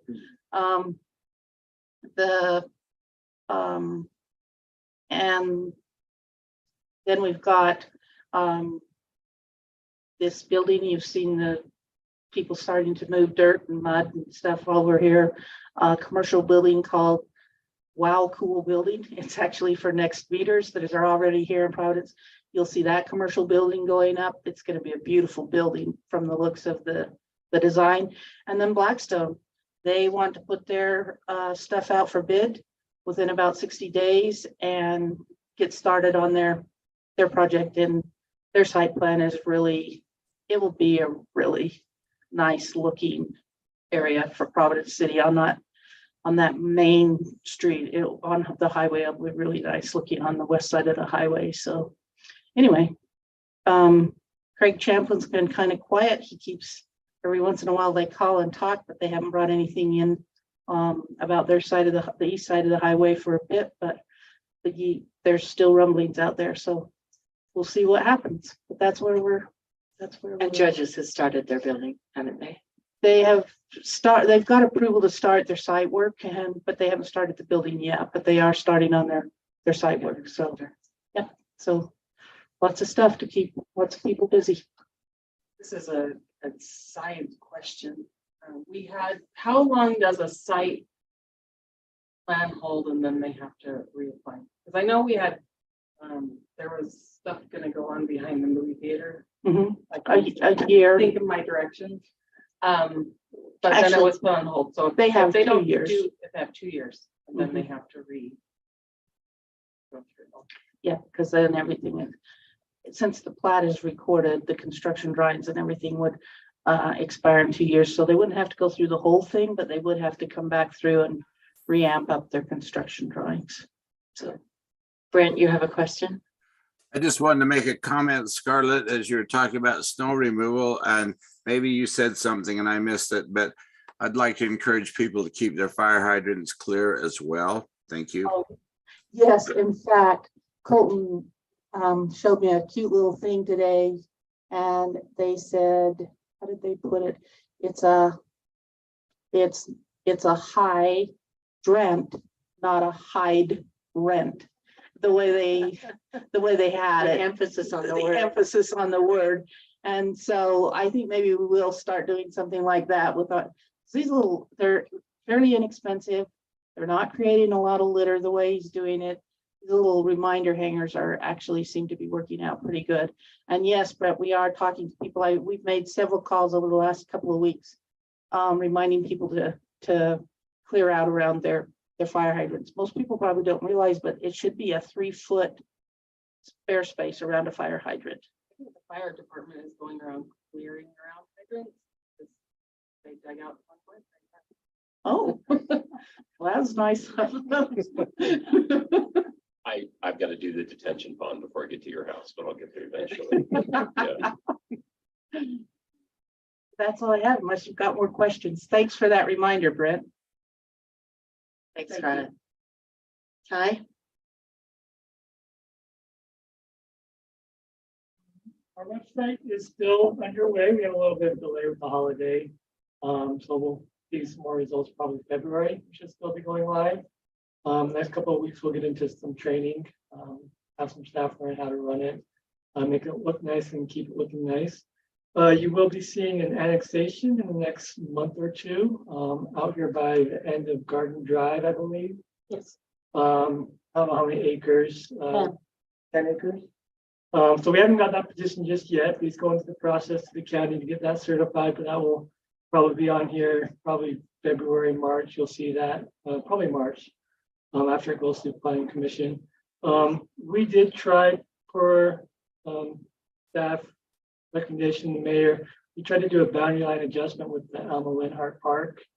That's in 2 parcels, and we tried to move it back one because we had someone who wanted to possibly buy it and develop on that field. That didn't go through. The county rejected that. But now it sounds like we're going to try to just keep it as is and maybe do it ourselves and keep more space. And as we've talked about, people want more park space, so keep that in their hands and do something better with it. But that's all I have. Thank you. Ryan?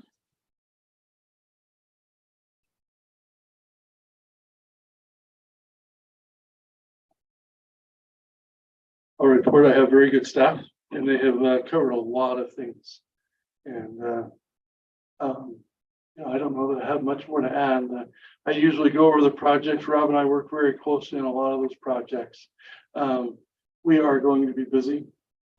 We have been busy for the last 3 years. We've accomplished a tremendous amount. And I think we should all, both as a council and as staff, should be happy with where we're at. We've defined the vision from the council's general plan and the master plans, and as they fit, you can see the success when we can see a nice, even focus to those plans. And as those plans work, as we take those through the budget, you can just see that the public appreciates, they know that something's coming.